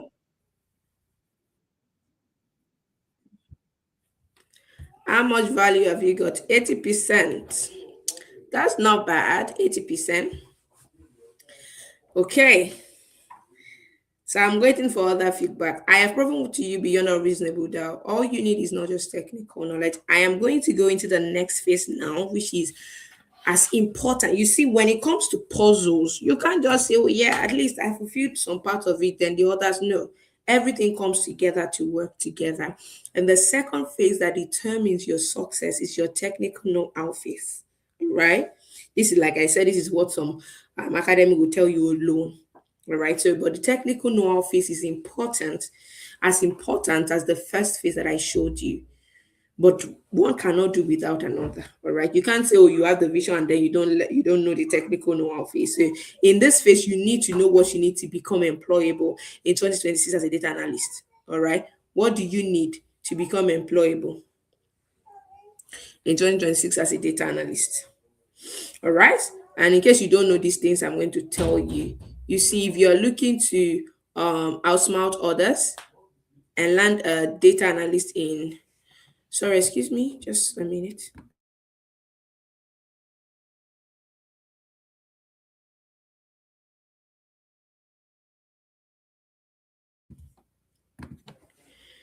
All right. So if you want to outsmart other people and you want to land a job role in 2026, it's very important for you. If you even if you attended our last webinar, you would have heard some of these things I'm going to share. It's important for you to know what hiring managers are looking for. So yeah, you want to learn the skill. Very great is a good step. But what are hiring managers really looking for? Because they are looking for specific skills. All right. And if it's not on your in your portfolio on your CV, you'll be rejected instantly. All right. I'm going to tell you one. Let me shift this in. I told you that when I started to apply for data analysis job, especially to international companies. Oh my god, the rejection was a lot. I was like, oh, what's the problem? Is it because of this? But then when I started to take accountability, a major shift that happened is knowing what hiring managers were looking for. Is knowing it. And when I started to make that, and I knew, oh, really, the rate of the interview level guy, he moved sporadic. And when I'm talking rejection, it was back. There was nobody that was saying come and do what interview, what do you mean? But immediately that change happened in the portfolio and on the CV. It just changed. It just means that there is something that these guys are looking for. So these are real things. I'm not just talking out of okay, maybe it works, all right. And hiring managers are looking to hire people that have some specific projects in their portfolios now in 2026, all right.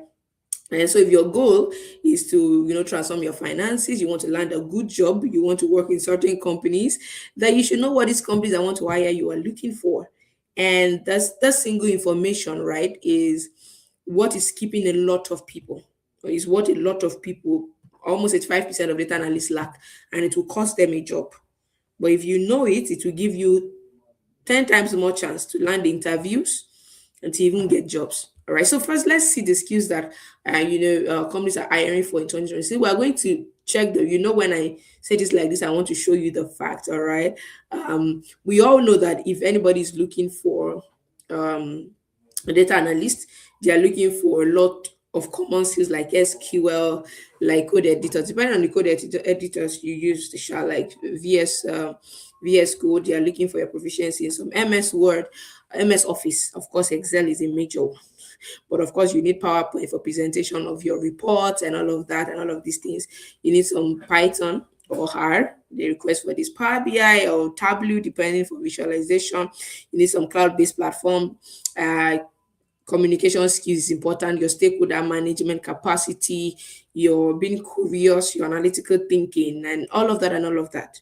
We know from time immemorial that these are the things that hiring managers look out for in data analysts that they want to work with. However, things are have started to change from 2025, and it changed a lot even in 2026. And a lot of people that have attended our webinar, this is the major information that we're giving to you, that companies are now prioritizing those who know how to use AI for data analysis. They are now, because companies are trying to speed up their processes. It's not that they are trying to replace their workers, but data analysis could be a long process. It could take months for a project. Most times it could take months. All right. They could just give you months to do it because the cleaning process, they want you to ensure that the data is validated and all of that. However, for people that now understand how to incorporate AI, there is a better chance for them.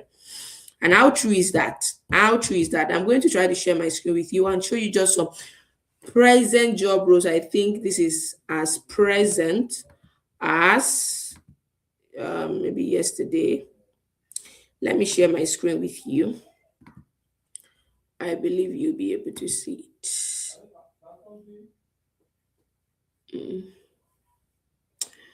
Um, my you can see my screen, everybody. I believe so. Can you see my screen before I move ahead? Can you see my screen, please? Type yes if you can. Can you see my screen? Oh, Can you see my screen, anybody? I believe you can hear me. So, can you see my screen?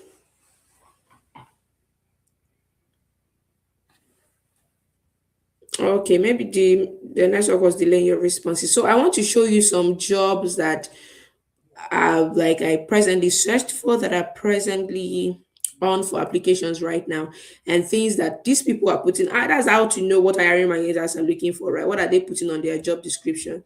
This is what role is this? Is a senior data analyst role in Canada. Let's look at what they're looking for. These are the key responsibilities, right? People can own data initiative end to end, of course. People that can take the ambiguous idea and turn them to, clear deliverables. People that can help make decision, support revenue accounting. This kind of domain specific for them. Apply compliance first design, blah blah blah.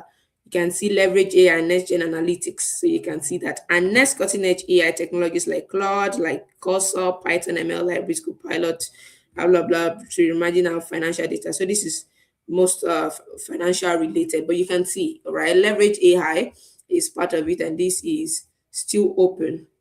1 week ago, just 1 week ago, was posted. So these are things that are happening right now in the industry. Let's look at this one. This is reporting analyst, reporting analyst, and you can see here too, perform SQL based query, advanced data analysis, all these advanced, no pass Python, all of those things. BI, you can see that create data visualization using Tableau. I already mentioned it for you. So these are things that companies are looking for. Support data modeling, data warehouse initiatives, participate in AI driven opportunity. You can see that. So these are things that people are looking for: requirement, SQL, data visualization, and all of that. Another one is this, which is I decided to look for different analyst role, payroll analysts. You can see it is even when in describing the role, you can see we are seeking someone who is familiar with AI driven roles and automation. So these are things that people are seeking for. Utilize AI driven tools. You know, the SQLs and all of those things are just normal stuff that you will be required of as an analyst. Is another one. AI curiosity, you can sit there. If you look at it yourself, these are LinkedIn jobs. All right, look at them yourself, you see them. You can see leveraging AI and agent to help clients reinvent their business. So being able to build AI agent to speed up analysis process and all of that, to speed up your work, and then you become the human in the loop. For this job, you can familiarize with AI tools. Which role is this? Business analyst. Which role is this? This is legal data. This is in Nigeria, as you can see. And you have BI, you have LLMs, you can see AI driven legal. This everybody's looking for this because it even proves that you are up to date about these things. All right. So these are things. This is a job in Dangote, I believe. SAP functional support analyst in finance. So you can look through these roles. Let me not take too much time on them. You can look through these roles. You can't see the screen. Did you guys just say you did not see my screen? I just finished sharing the screen. Oh my god. We can't see the screen. How? So you mean you did not see all the LinkedIn stuff I was just sharing now? Please, I need swift responses, please. How come you can't see my screen? Oh my god, I didn't add it to stage. Oh my god, I'm so sorry. Oh my god, I'm so sorry. So now you can see. Please, I need swift responses. I guess it's even the network. I'm just going to go through it. Oh, but you can see it now. Yeah, you can see LinkedIn. I'm just going to go through it quickly again. You heard what I was trying to show you. I'm just trying to show you what. Yes, we can see it. Please, can you see it now? Can you see me? Yeah. Oh, okay, great. Thank you. So now this is you heard me. So I'm just going to go through it slightly just to show you the what I was showing. You can see leverage AI next generation, and then of course this own data initiatives means that you can walk through all these tools, SQL, blah, blah, blah skills. This is another one, participate in AI driven opportunity. They're looking for SQL, of course, Power BI and Tableau. You can see data warehousing, data modeling. All of these things are required for job. And these are jobs as recent as 2 weeks ago. This is just 51 applicants here. You can see the pay range, compensation range that is a remote job. Um, you can see this one, utilize AI driven tools, blah, blah, blah. Uh, Analyze payroll and HR using AI assisted analytics. So there's something now called AI assisted analytics, and recruiters, I mean, hiring managers are looking for this. This is 23. You can see 2 days ago, 64 applicants. So I'm not talking about something that used to happen. It's something that is here, and you can go look for it yourself. You can see clear communication. I said it the other time. These are things people are looking for: accountability. The same thing I was just telling you. Um, um, AI driven curiosity. These are things that people are looking for. All right, these are things that people are looking for. Of course, there are skills that you know you must have also in the role. And here also we have the same things. Leveraging AI agents, you need to be able to build AI agents, all of these things. AI assistant analytics is now a major thing. And I showed you several ones. This is Nigeria, you see Power BI tools, optimizing AI, all of that, all of that. Don't let me take much time on that. Several roles, you can see it's 2 weeks ago, 31 applicants, just few applications even there. Okay, thank you. I'm glad you can now see it. Um,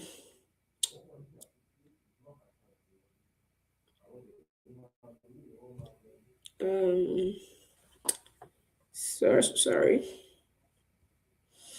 A moment, please. Okay.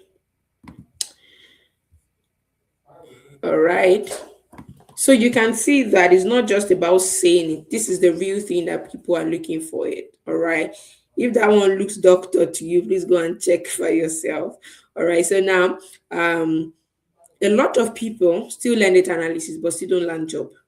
All right. And there's something that can actually help you get 5 times more interview opportunities. This is a major thing that I told you I did, and skyrocketed my interview opportunities. All right. But a question would be, why is it that people learn data analysis but still don't land jobs? If I told you the other day, if technical skills is all that you need, just learning the skills all that you, why are people not finding job? Is it job availability? You can see the other time it's not job availability. There are a lot of jobs, a lot of jobs. There are over 40,000 jobs on LinkedIn only currently listed there. It means there are jobs. I was telling you, I could have been saying, oh my God, I think the jobs are not real, all of those things.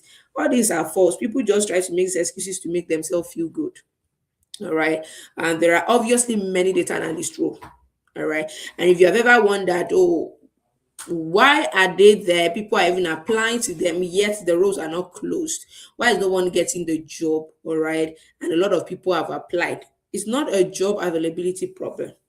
It's just that most data analysts don't fit into what companies are looking for. It's that clear and simple. You need to be true to yourself. Most data analysts just don't fit into what companies are looking for. And sometimes it's a skill problem, but most times it's not even a skill problem. It's just a positioning problem. All right. So this is a major thing that affects people. People do not have domain. When I say people don't fit in, is it that, oh, they don't have SQL? Is it that they don't have Excel, Python, all this data warehousing, whatever? Is it that they don't know? It's not. It's that domain knowledge. It becomes your superpower when you have it. It's more powerful than the technical knowledge. You can see the role that I showed you that wrote senior analyst. They just wrote senior analyst, but when you got to the description, you could see that it was a finance role. They needed people who understand finance, who understand compliance. That's domain specificity. It's not everybody that specializes in that. And the times where people could just land job just by knowing SQL, blah, blah, blah, all of that time is gone. People are now looking to solve specific problems in specific organizations within their companies. So niching down has become a secret that has been helping people increase their interviews. All right. Manager, for example, hiring managers or the company is looking for people within the marketing department who can analyze their marketing data.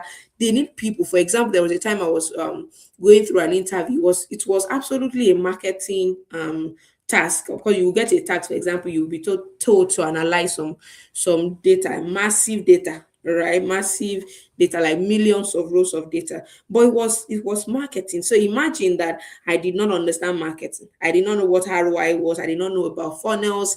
I did not know about ROAS. I didn't know about profit margin, all of those things. The data will just look, what is this?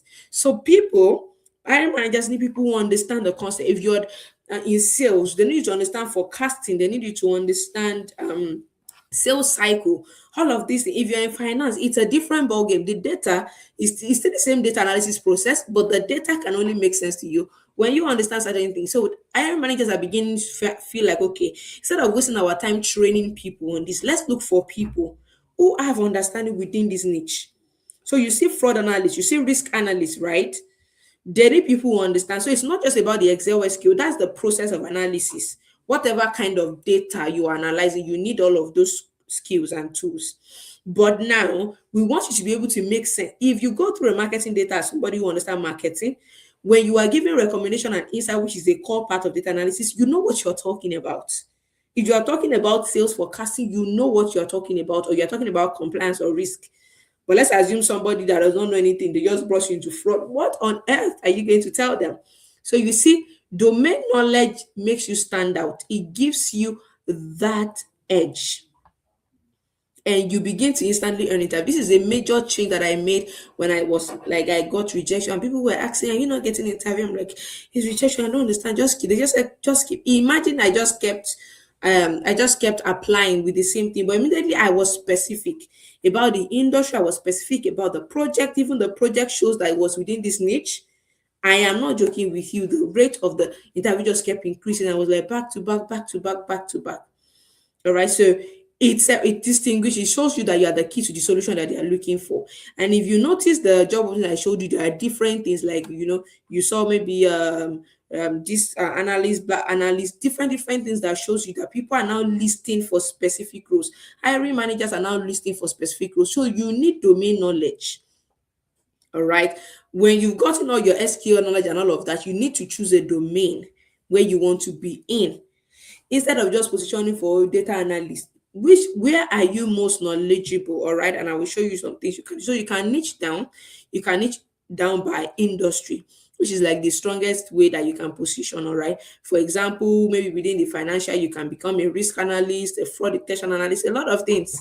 All right, within the marketing or the revenue side of things, you could be sales analyst, you could be marketing analyst, you could be a lot of things. Within the healthcare industry, you could be clinical data analyst, you could be medical data analyst, and a lot of other things. I'm going to show you one more thing. I think oh my god, I'm going to have to share my data, share my slide again, but I'll try. All right, so let me show you this. So let me show you this. I went to this company. This is McKinsey and Company. You should know it's a major company in the world. And I searched for analysts, right? And these are 192 jobs available. So see, there are jobs that this is on one single company. This is not LinkedIn, one single company.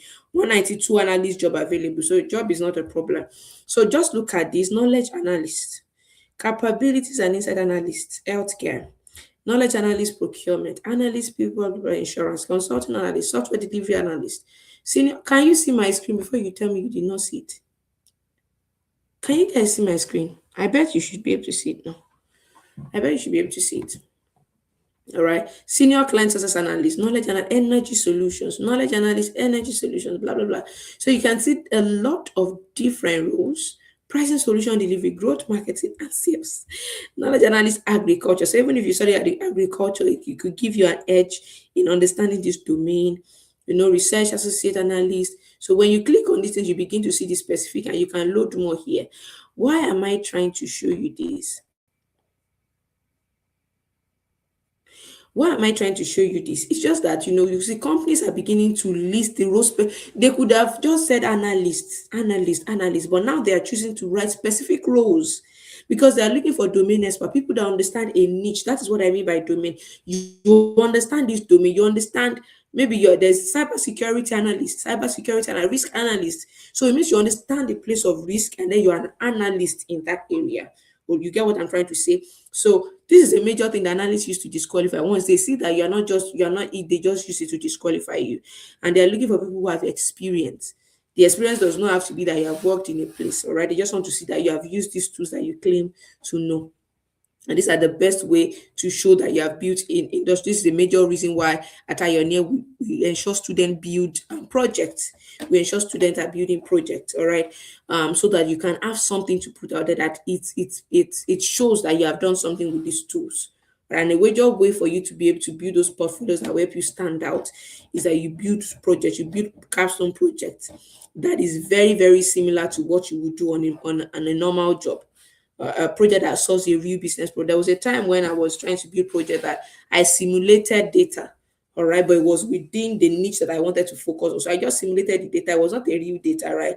I simulated the data and I worked on the data. I used SQL, I used all of those things. I used Power BI, I used presentation to analyze and do all of those things. And it's part of my portfolio.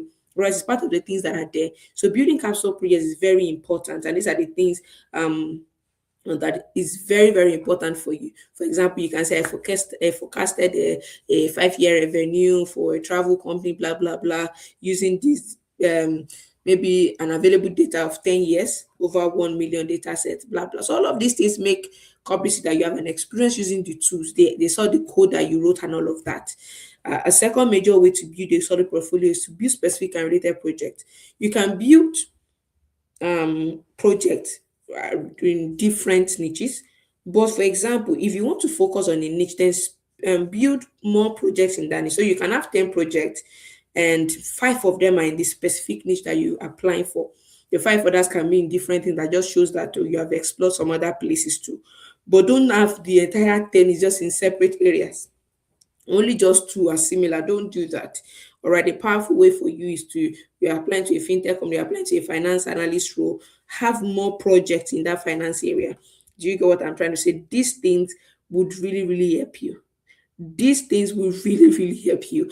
And I know that right now you probably feel so happy and glad that you have information. So if you can blend this information together, the ones I've shared with you earlier on, the one I've shared with you in this phase, it's a very, very powerful way not to just get job or but to succeed truly. And to succeed means you will keep moving higher and higher.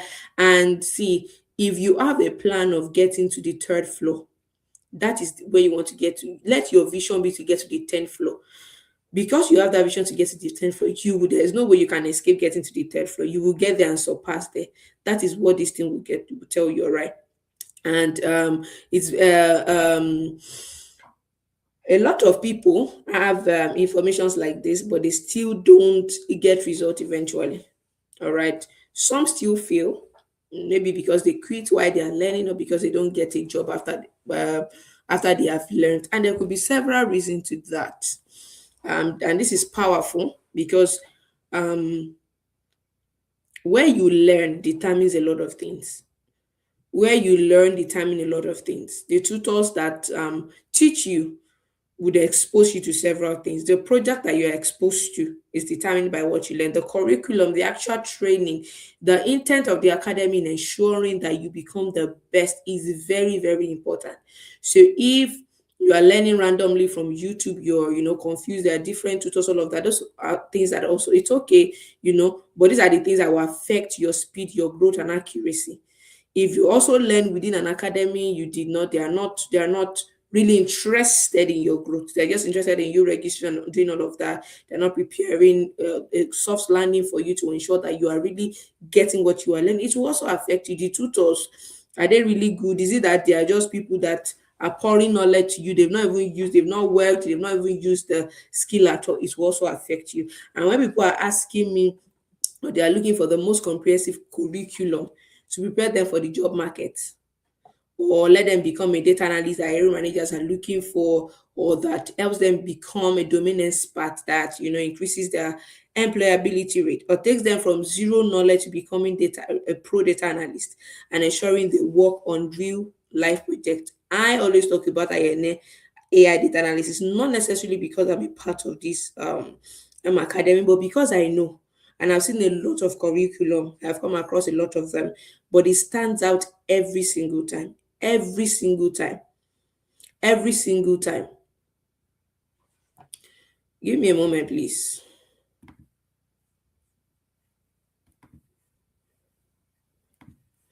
All right.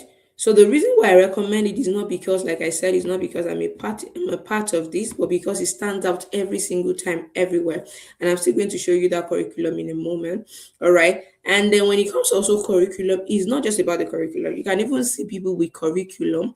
But another important question you must ask yourself is, will this training academy really follow the curriculum? Right? Will they pass the information across well? Will they truly be concerned about how I consume this information, about how this information is passed down to me? Do the tutors really know what they are doing? Like I've said before, will they give me listening ears when I give feedback? Or will they give tasks? Will they explain to me, or will they allow me to figure it out myself? All right.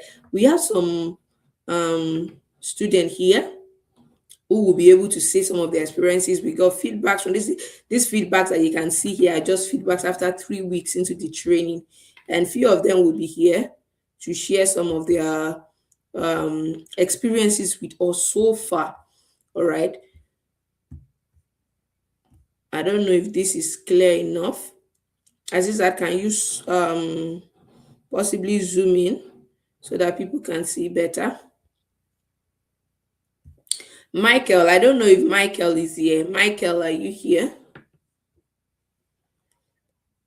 Michael, are you here? But before I call Michael and just maybe two people to share what the experience is really, you can see just after 3 weeks into the training, our students are beginning to say the class is fantastic. The class, and this is not any, thank God you can see the screenshot. All right.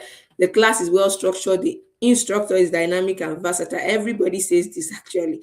And, I love the fact this is from Ayo, I guess. I love the fact that the academy is trying to evolve as we move ahead. You can see the structure is, and these are the questions you should ask yourself.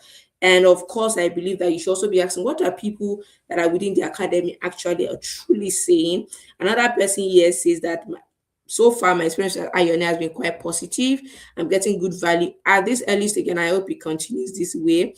In terms of rating, I will rate the communication, the support, access, and class flow 8/10, which I think is a good one. And we have an exceptional tutor. All right. And of course, he gave us some feedbacks, which of course we still be. The reason for this feedback is because, of course, we are still in week 3. All right. Because at the end of major phase of capstone project, but it was still in week 3 and we had not reached the end of that part. So these are things that students are saying. Timale even said it that the INS is doing a good job, which is the academy, and the class support is excellent, and the tutor is amazing. He knows his onions. Like I said, everybody says this, which is important, where we went all out of our way to just ensure the person that's going to be passing information to you is not just, it doesn't matter how much it's going to cost, it must be passing the correct information. These are people that have used the skills severally, that are working many jobs, that have got experience, that know how to disseminate information. And when it comes to student support, we are there to take feedbacks. All right. This is also how you're saying the class has been great. I really hope you can see the screenshot. I hope they are not too tiny. I hope they are not too tiny. I hope you can see them. Okay, so I hope you can see the screenshot. So this is how you're saying the class has been great. I really enjoyed the way the instructor has been teaching us, and I've really gained a lot. There are a lot of things a lot of people have to say. This particular person, a lot of people, all right, the students are with zero technical background. And he says learning Excel function and getting it is learning Excel function. And he says I'm getting value for the class. This Excel function have really broadened my knowledge on how to use Excel, and I'm building on that. I help others like SQL, blah, blah, blah, blah, blah. I will rate the academy 8/10. Your prompt response to issue is top notch, and everything is organized, to be honest. Getting more than I paid for, and the lessons are broken down to its simplest format. The instructor is good, he ensures he breaks down everything. So these are the major things that are necessary in getting enough learning from any academy. These are things that must be checked. These are things, and this is the reason why we brought this here. They are real raw feedback from adults, right? That cannot be how do I say, they cannot be first. I should say that I'm showing you this because a lot of you sabotaging opportunities because of fear of, oh, we really understand this thing. I don't have the background. I just told you myself, I'm a biochemist myself. I told you the story of someone who has gone ahead to do a lot of things. He studied physiology and neuroscience. So he has nothing to do with data analysis. So will I really understand it? It's not a matter. Like I told you, you are capable of more than you are doing right now if you allow yourself to do it. And other people will say, will I, you need to really fulfill the promise. This is why I'm showing you this, because even if I say, oh yeah, I will fulfill the promise, it's not enough, right? What are people that are in the academy saying? And that is why I brought this to you to see that every single and it's not just the train, like I said, there's a lot of soft skill. And there, oh my god, I'm still going to show you some things that have been prepared, like things that would help you build your portfolio, that will help you build your CV, freelance market area, just for people, just for our students. All right, these are things that just ensure that the goal is not just to learn the skill. The goal is to help you to the point where you land the job, and the goal is to ensure that you are getting the best of the best. Sometimes they will say, will they really teach me well? You've seen every single student say this, that these tutors know their audience, they know what they are talking about, and they know how to disseminate information.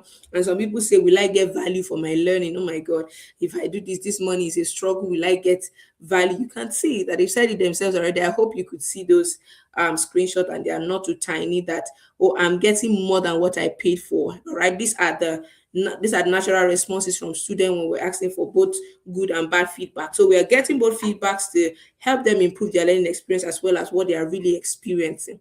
All right. So if I answer all these questions, you might not believe me. All right. But these are sincere feedbacks from people, all right, who have taken the plunge, gotten into the academy, and they're starting to tell you what they have seen and what they have experienced. All right. And we are not just going to teach you regularly. All right. And what happens when you become a student at IONA, I'm going to tell you, is very simple.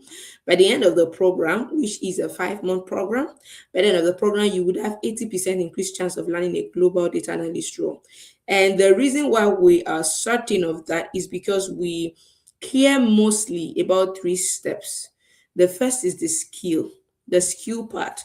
When it comes to you being thoroughly trained, I'm going to show you our curriculum now. A lot of other people have also requested for it. We ensure that you will be thoroughly trained. And you can check curriculums with other, curriculums. You will see what I'm talking about. Like I said, it's not because I'm a part of this vision, but it's because I know what I'm talking about. And I know to what extent we go to just make things available. All right.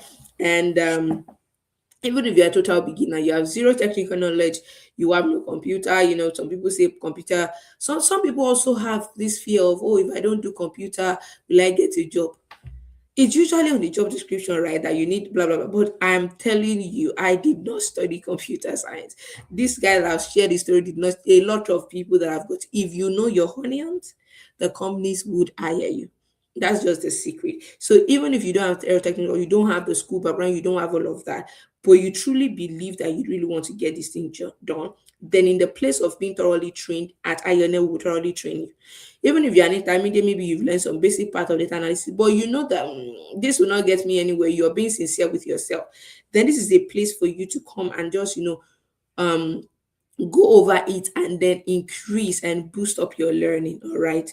Even if you're advanced. All right. A major problem people encounter is that people just go to academics where they don't know how to train truly or teach. Not everybody that understand it analysis can teach. You should know that. So people get confused and frustrated, and then they give up at the end of the day, because the teacher lacks empathy. But I've been in most of our classes, and the teacher takes time to listen to the student, to answer their questions. Every assignment is done in class. I mean, every assignment is attended to in class, so that the students are corrected to know what they've done wrong. All right. So these are industry experts that have worked for over 7 reputable companies, both locally and internationally. And we are using global standard curriculums, all right, that will position you for global opportunities anywhere. And I can stand to say that anywhere, that will position you for opportunities anywhere around the world. All right. So the second thing we focus on is experience. We know here you will get actual experience. Why am I saying that? I told you the other time that Hiring managers are looking for experience. They're not just say, oh, you have certificate. So what?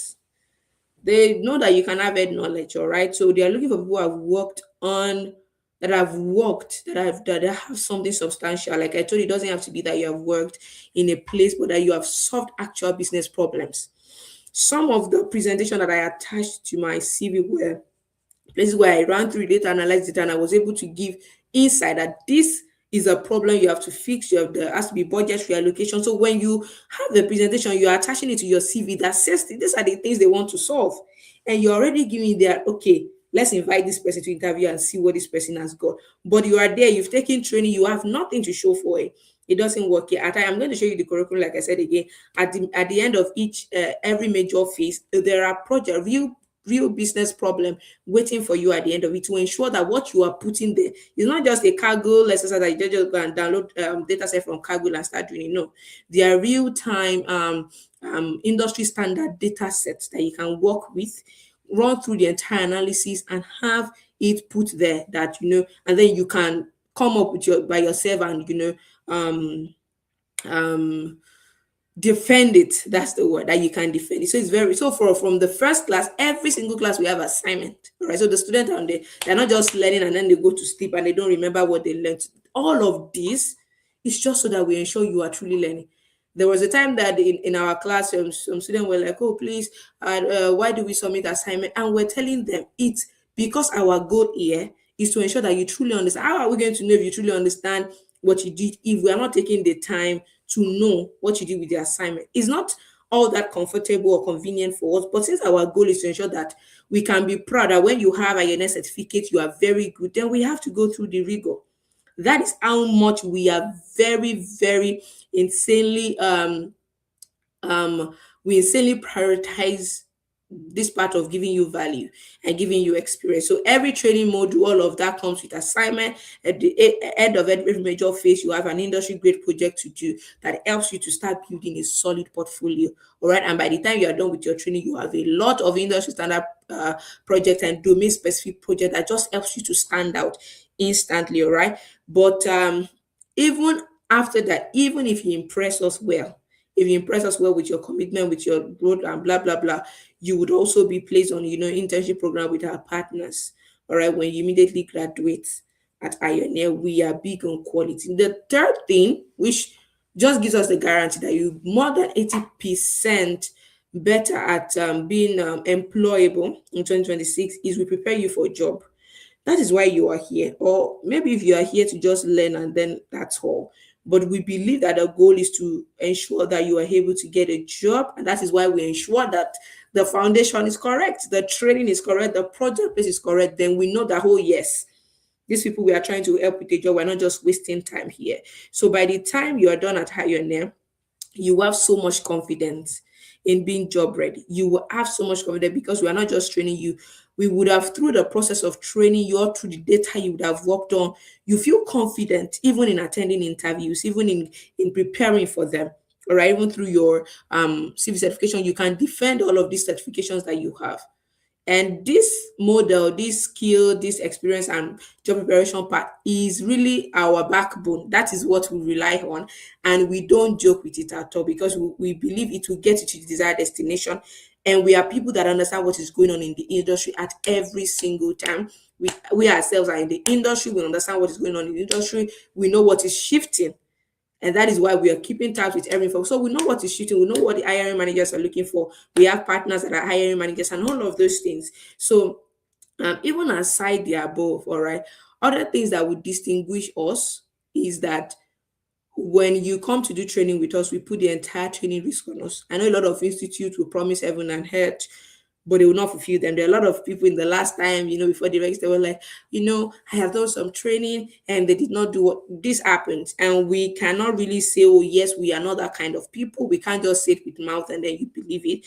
And that is why we put the entire risk on us. So the entire risk is not on you as a student who invest and commit through investment and say, okay, I want to invest in this, and then you don't get results. So here we are putting the 100% risk on ourselves so that even if tomorrow something goes wrong with us and we are like, oh, we will not deliver, or let's just say we just change our mind, we just want to leave the student alone, we are not delivering on our promises, then you can request back all your money. You can get back all your money plus an additional 20% for wasting your time.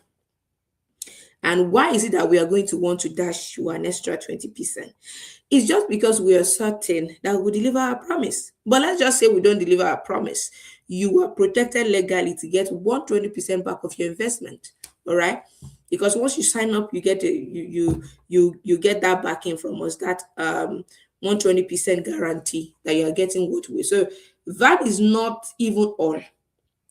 Here, we are known for excellence, and that excellence is not just about teaching. Many academics can teach you skill. Many academics out there can teach you skill. But after training, most times you are left on your own, right? Most time you have no direction. Most time you don't even know where you are headed. You don't even know what to do. But that is where we are different, because we will not just teach you, we will not just mentor you. For example, our students are even going to go through LinkedIn training. These are free things that we had up. There are many other trainings that are free, that are not necessarily things that these are things people will get you to pay them separately. But we are not doing all of that. So one thing that also differentiates us is that we help you to position for global employability. All right. And this is the reason why we built something we call Career Accelerator. Ione Career Accelerator. And it's not just a fancy name. It's not just a fancy name. It's like an entire system that helps you to go from learning to positioning and to getting hired. Michael, please, are you here? Michael, is Michael here? I don't think so. So I'll just move on. He was going to talk to you about something. All right. So first thing that we built is an AI career agent. All right. What is that? All right. So this will act like your personal career assistant. It will help you, in building your professional resume, optimizing your LinkedIn. Maybe your LinkedIn needs to really be optimized. I've gotten a lot. I even sent one to our student community recently of an hiring manager just following up on me on saying I should please send my CV, blah, blah, blah. So when your LinkedIn is truly optimized and they see that you know what you're doing, people will come after you. All right. Hiring managers will come for you, telling you, oh, we have a job. Can you apply for that guy that got a job in sales? Yes, I told you it was hiring managers that reach out to him. So your LinkedIn being rightly optimized, this is a thing that our AI career agent will do for you. So each student have access to all of this, preparing you for interview, identifying the skills that you're still not maybe stronger, that you need to and do better at. The second thing we built is like a support tool. This is what we include on your portfolio, your resume, your intro video, your LinkedIn profile, all of those things, so that recruiters can actually take you seriously. And then we also built a job assistance system. All right. So this one, what it will do is to help find job opportunity. If you've seen AI agents and you know about AI agents, you will know that these things are real. All right. It just helps you to, it just makes the entire thing easier. That helps you connect you with the right job opportunity, also helps you to track your application and also prepare for interview. Sometimes when people are preparing for certain interviews, you just need to put the specific company and the mail that is sent to you. The AI already know the kind of questions they ask. All right, that is how easy it can become to even prepare for interviews for these companies. And we have AI agents for this. We also have freelancing assistants. All right, so like I said, we have a marketplace, we have a talent marketplace, which we did specifically, and this is where companies will be able to find. It's just like Fiverr and Upwork, all of those things. Our talent marketplace. All right, so your profile will be visible to recruiters, and your projects will be showcased right on that platform, and companies can even contact you directly. So this is more opportunities at your table. So even when you apply for jobs, there is a place where recruiters can even find you. So this is not just about you learning the skill. So you're entering into a place where you're building a real skill, you're building the experience, you are being positioned for the job, you're getting visibility, and you're also assessing opportunities. So that is our mission here.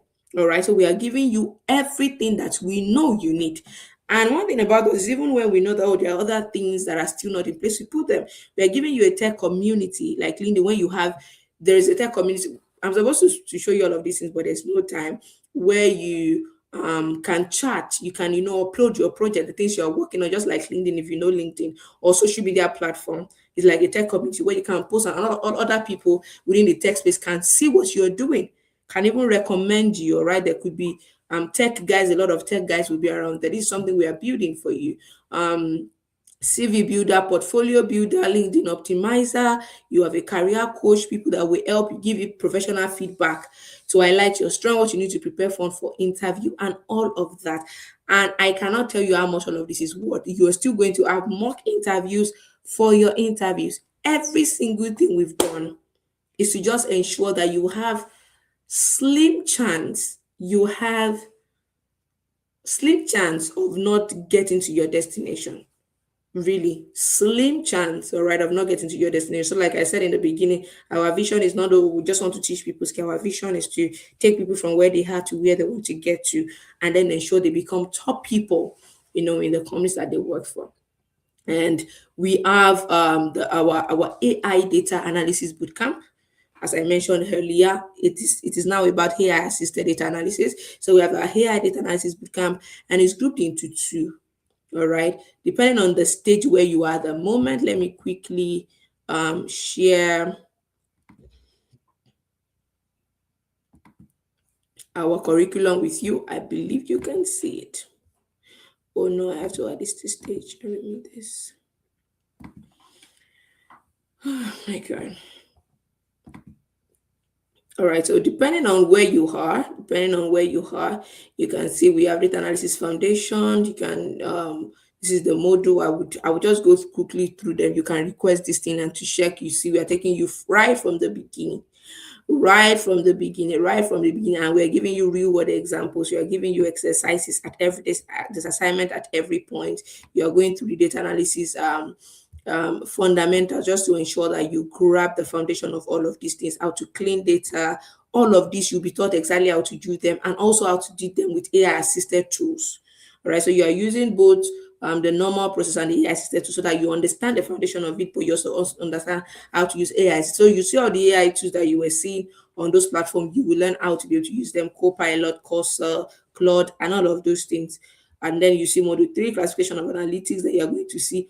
All these things are important, because even when you're going for interview, they are asking you questions like this. You know the right words to say. You don't just know, oh, I know code, but they're asking you, what is descriptive analytics? You have no idea. What is diagnostic analysis? And these are real questions that they ask in interview. So you can see we have this model. We are teaching you how to be able to model.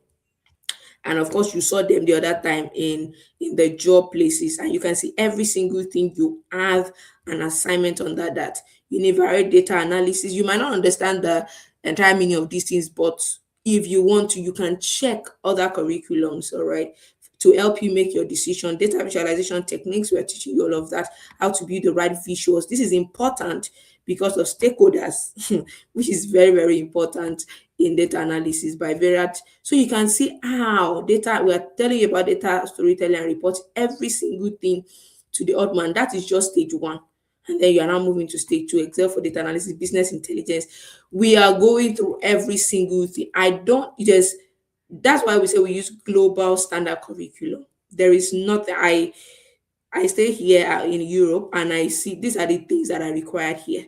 So this is not necessarily just about, oh, within the country, or maybe within Nigeria, within whichever country you're joining us from. These are things that will be required of you anywhere in the world. All right, this is what we are preparing you for. You can see all of this. You can request for this, and then we're moving to stage 4.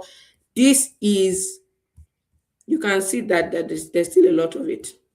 And then there's capstone project. So sorry, I'm going through it so fast. Exploratory data, in just to ensure that we are teaching you every single thing that is needed.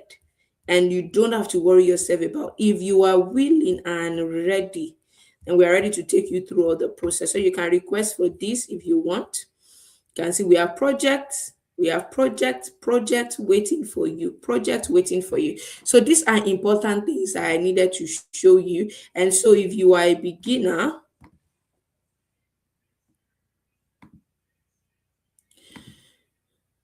sorry.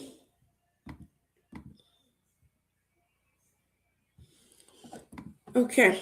So if you're a beginner, we're going to you can get in if you want to go in for it. We have in two groups. Decided to divide it into two groups depending on the stage you're at the moment or depending on where you want to start.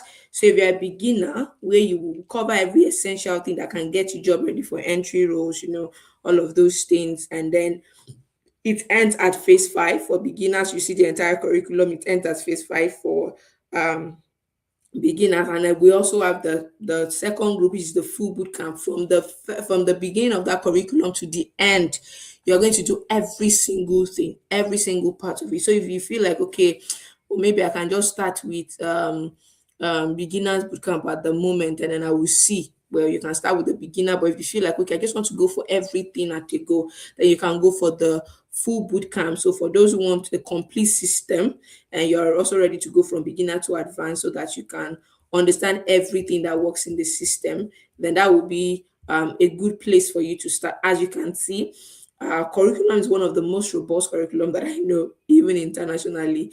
And at the investment price we are going to be giving you all of this, you will not get it anywhere. When our students started to go through the onboarding process for our last cohort, and they saw all these AI agent, blah blah blah, that we're building for them, they just knew that whatever it is they paid was way, way, way, way less than the worth of what we're giving to them. And that is the experience we want you to have. Our beginners class is only for 150,000 naira, and our food boot camp is for 250,000 naira. And that is really a steal. That is really a steal.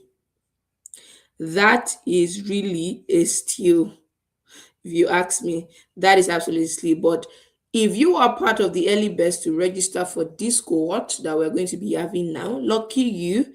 For beginners class, you will not pay 150K. For beginners class, you will not pay 150K. You only pay 80,000 naira. And that again, it is that 70,000 off what we are even charging for the base. For the base, it is a steal. 150K is a steal for our beginners class for the 5 phases that you're going to be able to go through. However, if you're part of the early birds that register for the cohort, you would only pay 80,000. That's 70,000 lesser than what you are meant to pay. And for the full boot camp, you are going to only be paying 190,000, and that's 60,000 off what you are meant to pay normally. And I don't know what to say. If I said the first one is a steal, I don't know what to say for this one. But this is absolutely a game-changing opportunity for you if you take it. And remember, this is 100% risk-free with 120% money guarantee for you. So for any reason, the promises are not being delivered to you, why not? Then you just say, oh my God, I'm sorry, our relationship will not be able to work, blah, blah, blah. And then, yeah, your money is refunded back to you. And this pricing that you can see will not be available for our next cohort. You can only get this pricing if you join this cohort. And this is the best bargain you can have with every single thing you're going to be getting. With every single thing you're going to be getting, because even after your training, you'll still be a part of our community, and that is still for free. So, but if in your mind you're thinking, I'm still a student, I'm a 9 to 5 worker, is there an installment plan? All right, so yes, we have an installment plan for you, and the difference between the two is that people going for this option will pay an extra of 20,000 on the entire program, and I think that is absolutely very fair. So if you are paying the full price for beginners class, you would only be paying 90,000,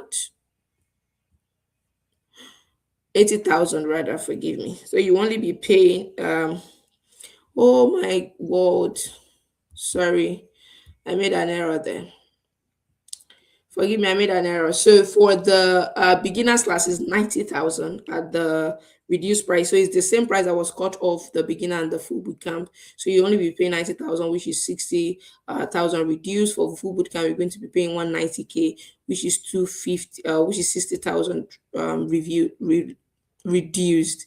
Forgive me. So for those who are going for instrumental option, you'll be paying an extra of 20,000 on the entire program, and that gives you an opportunity of pay or spreading your pay across the entire training period. So this is for the instrumental option. This is the way it will run. You can enter into the program with just 40,000, all right, and then pay the remaining amount of money twice throughout the duration of your program.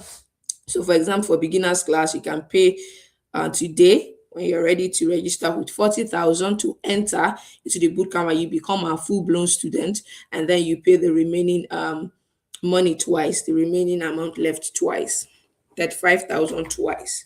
All right.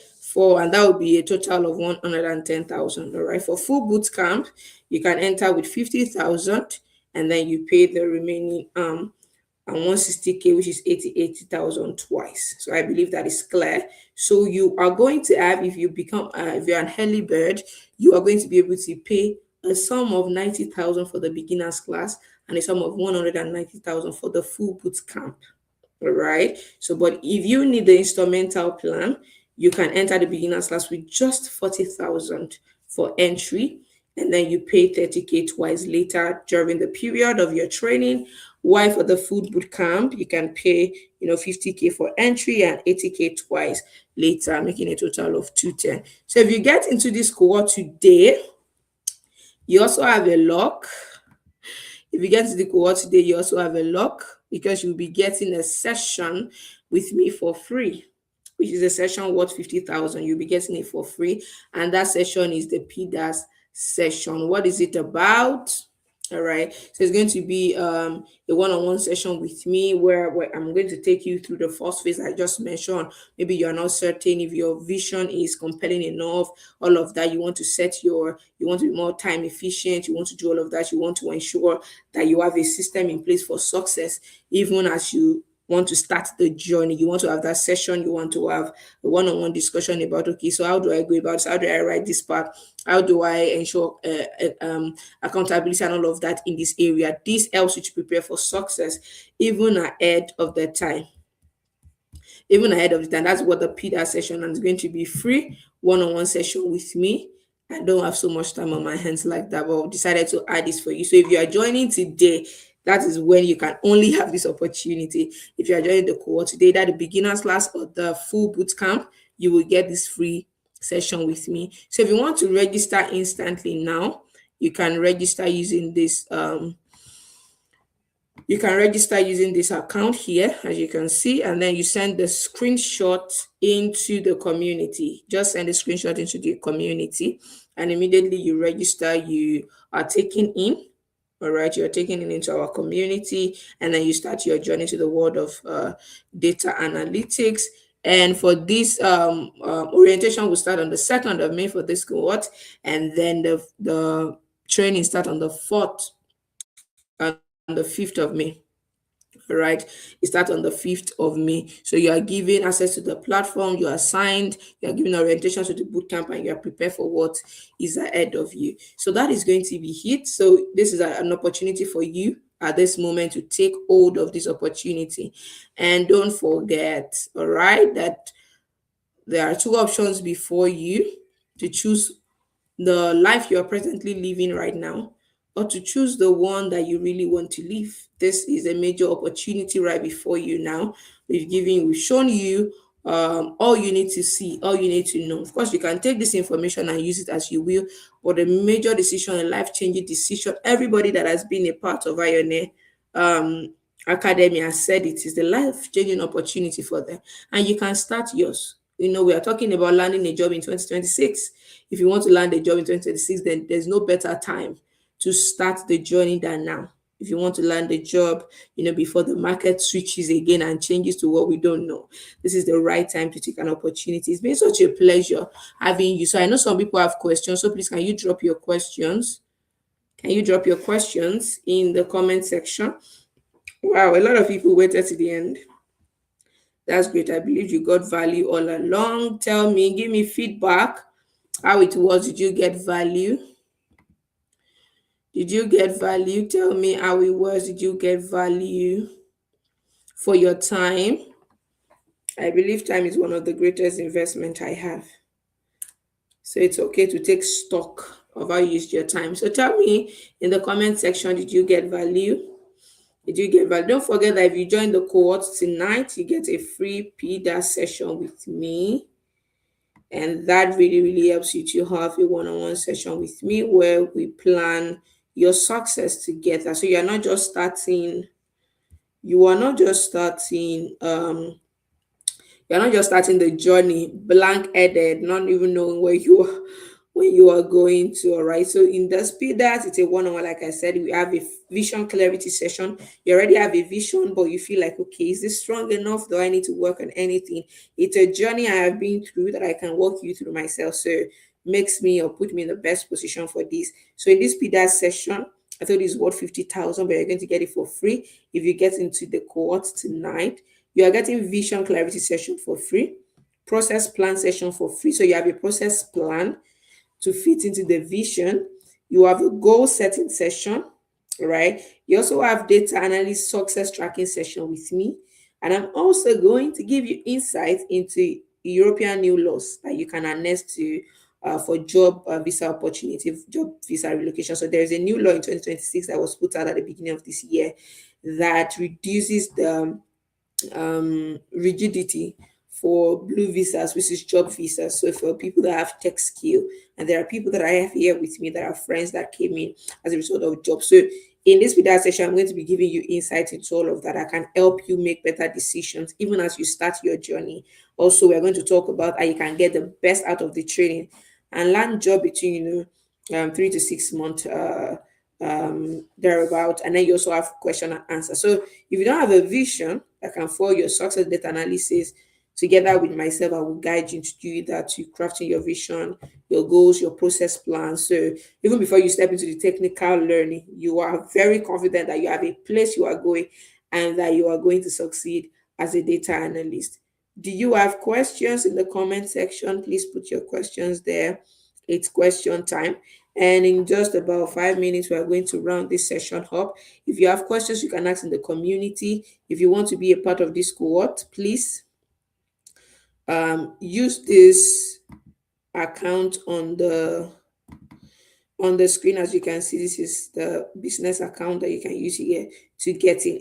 You can only get into the beginners class at 90,000 instead of 150,000 if you are one of the early birds that get into this cohort, and you can only get the full boot camp at 190,000 if you're one of the early birds that gets into this cohort instead of 250,000. So that's a lot of discounts that you just got there. All right.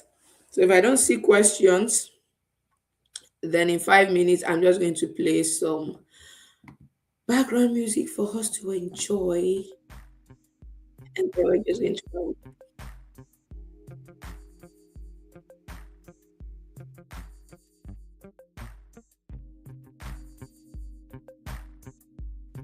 If you have questions, please ask. If you have feedbacks, please give. Did you get value?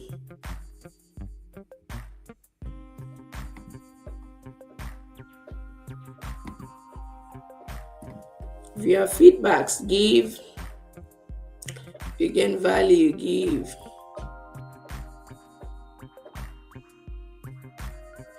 Oh, Anita is here. Is it the same Anita?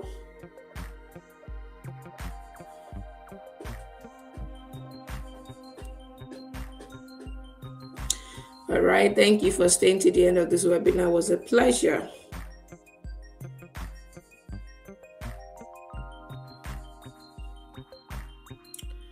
All right.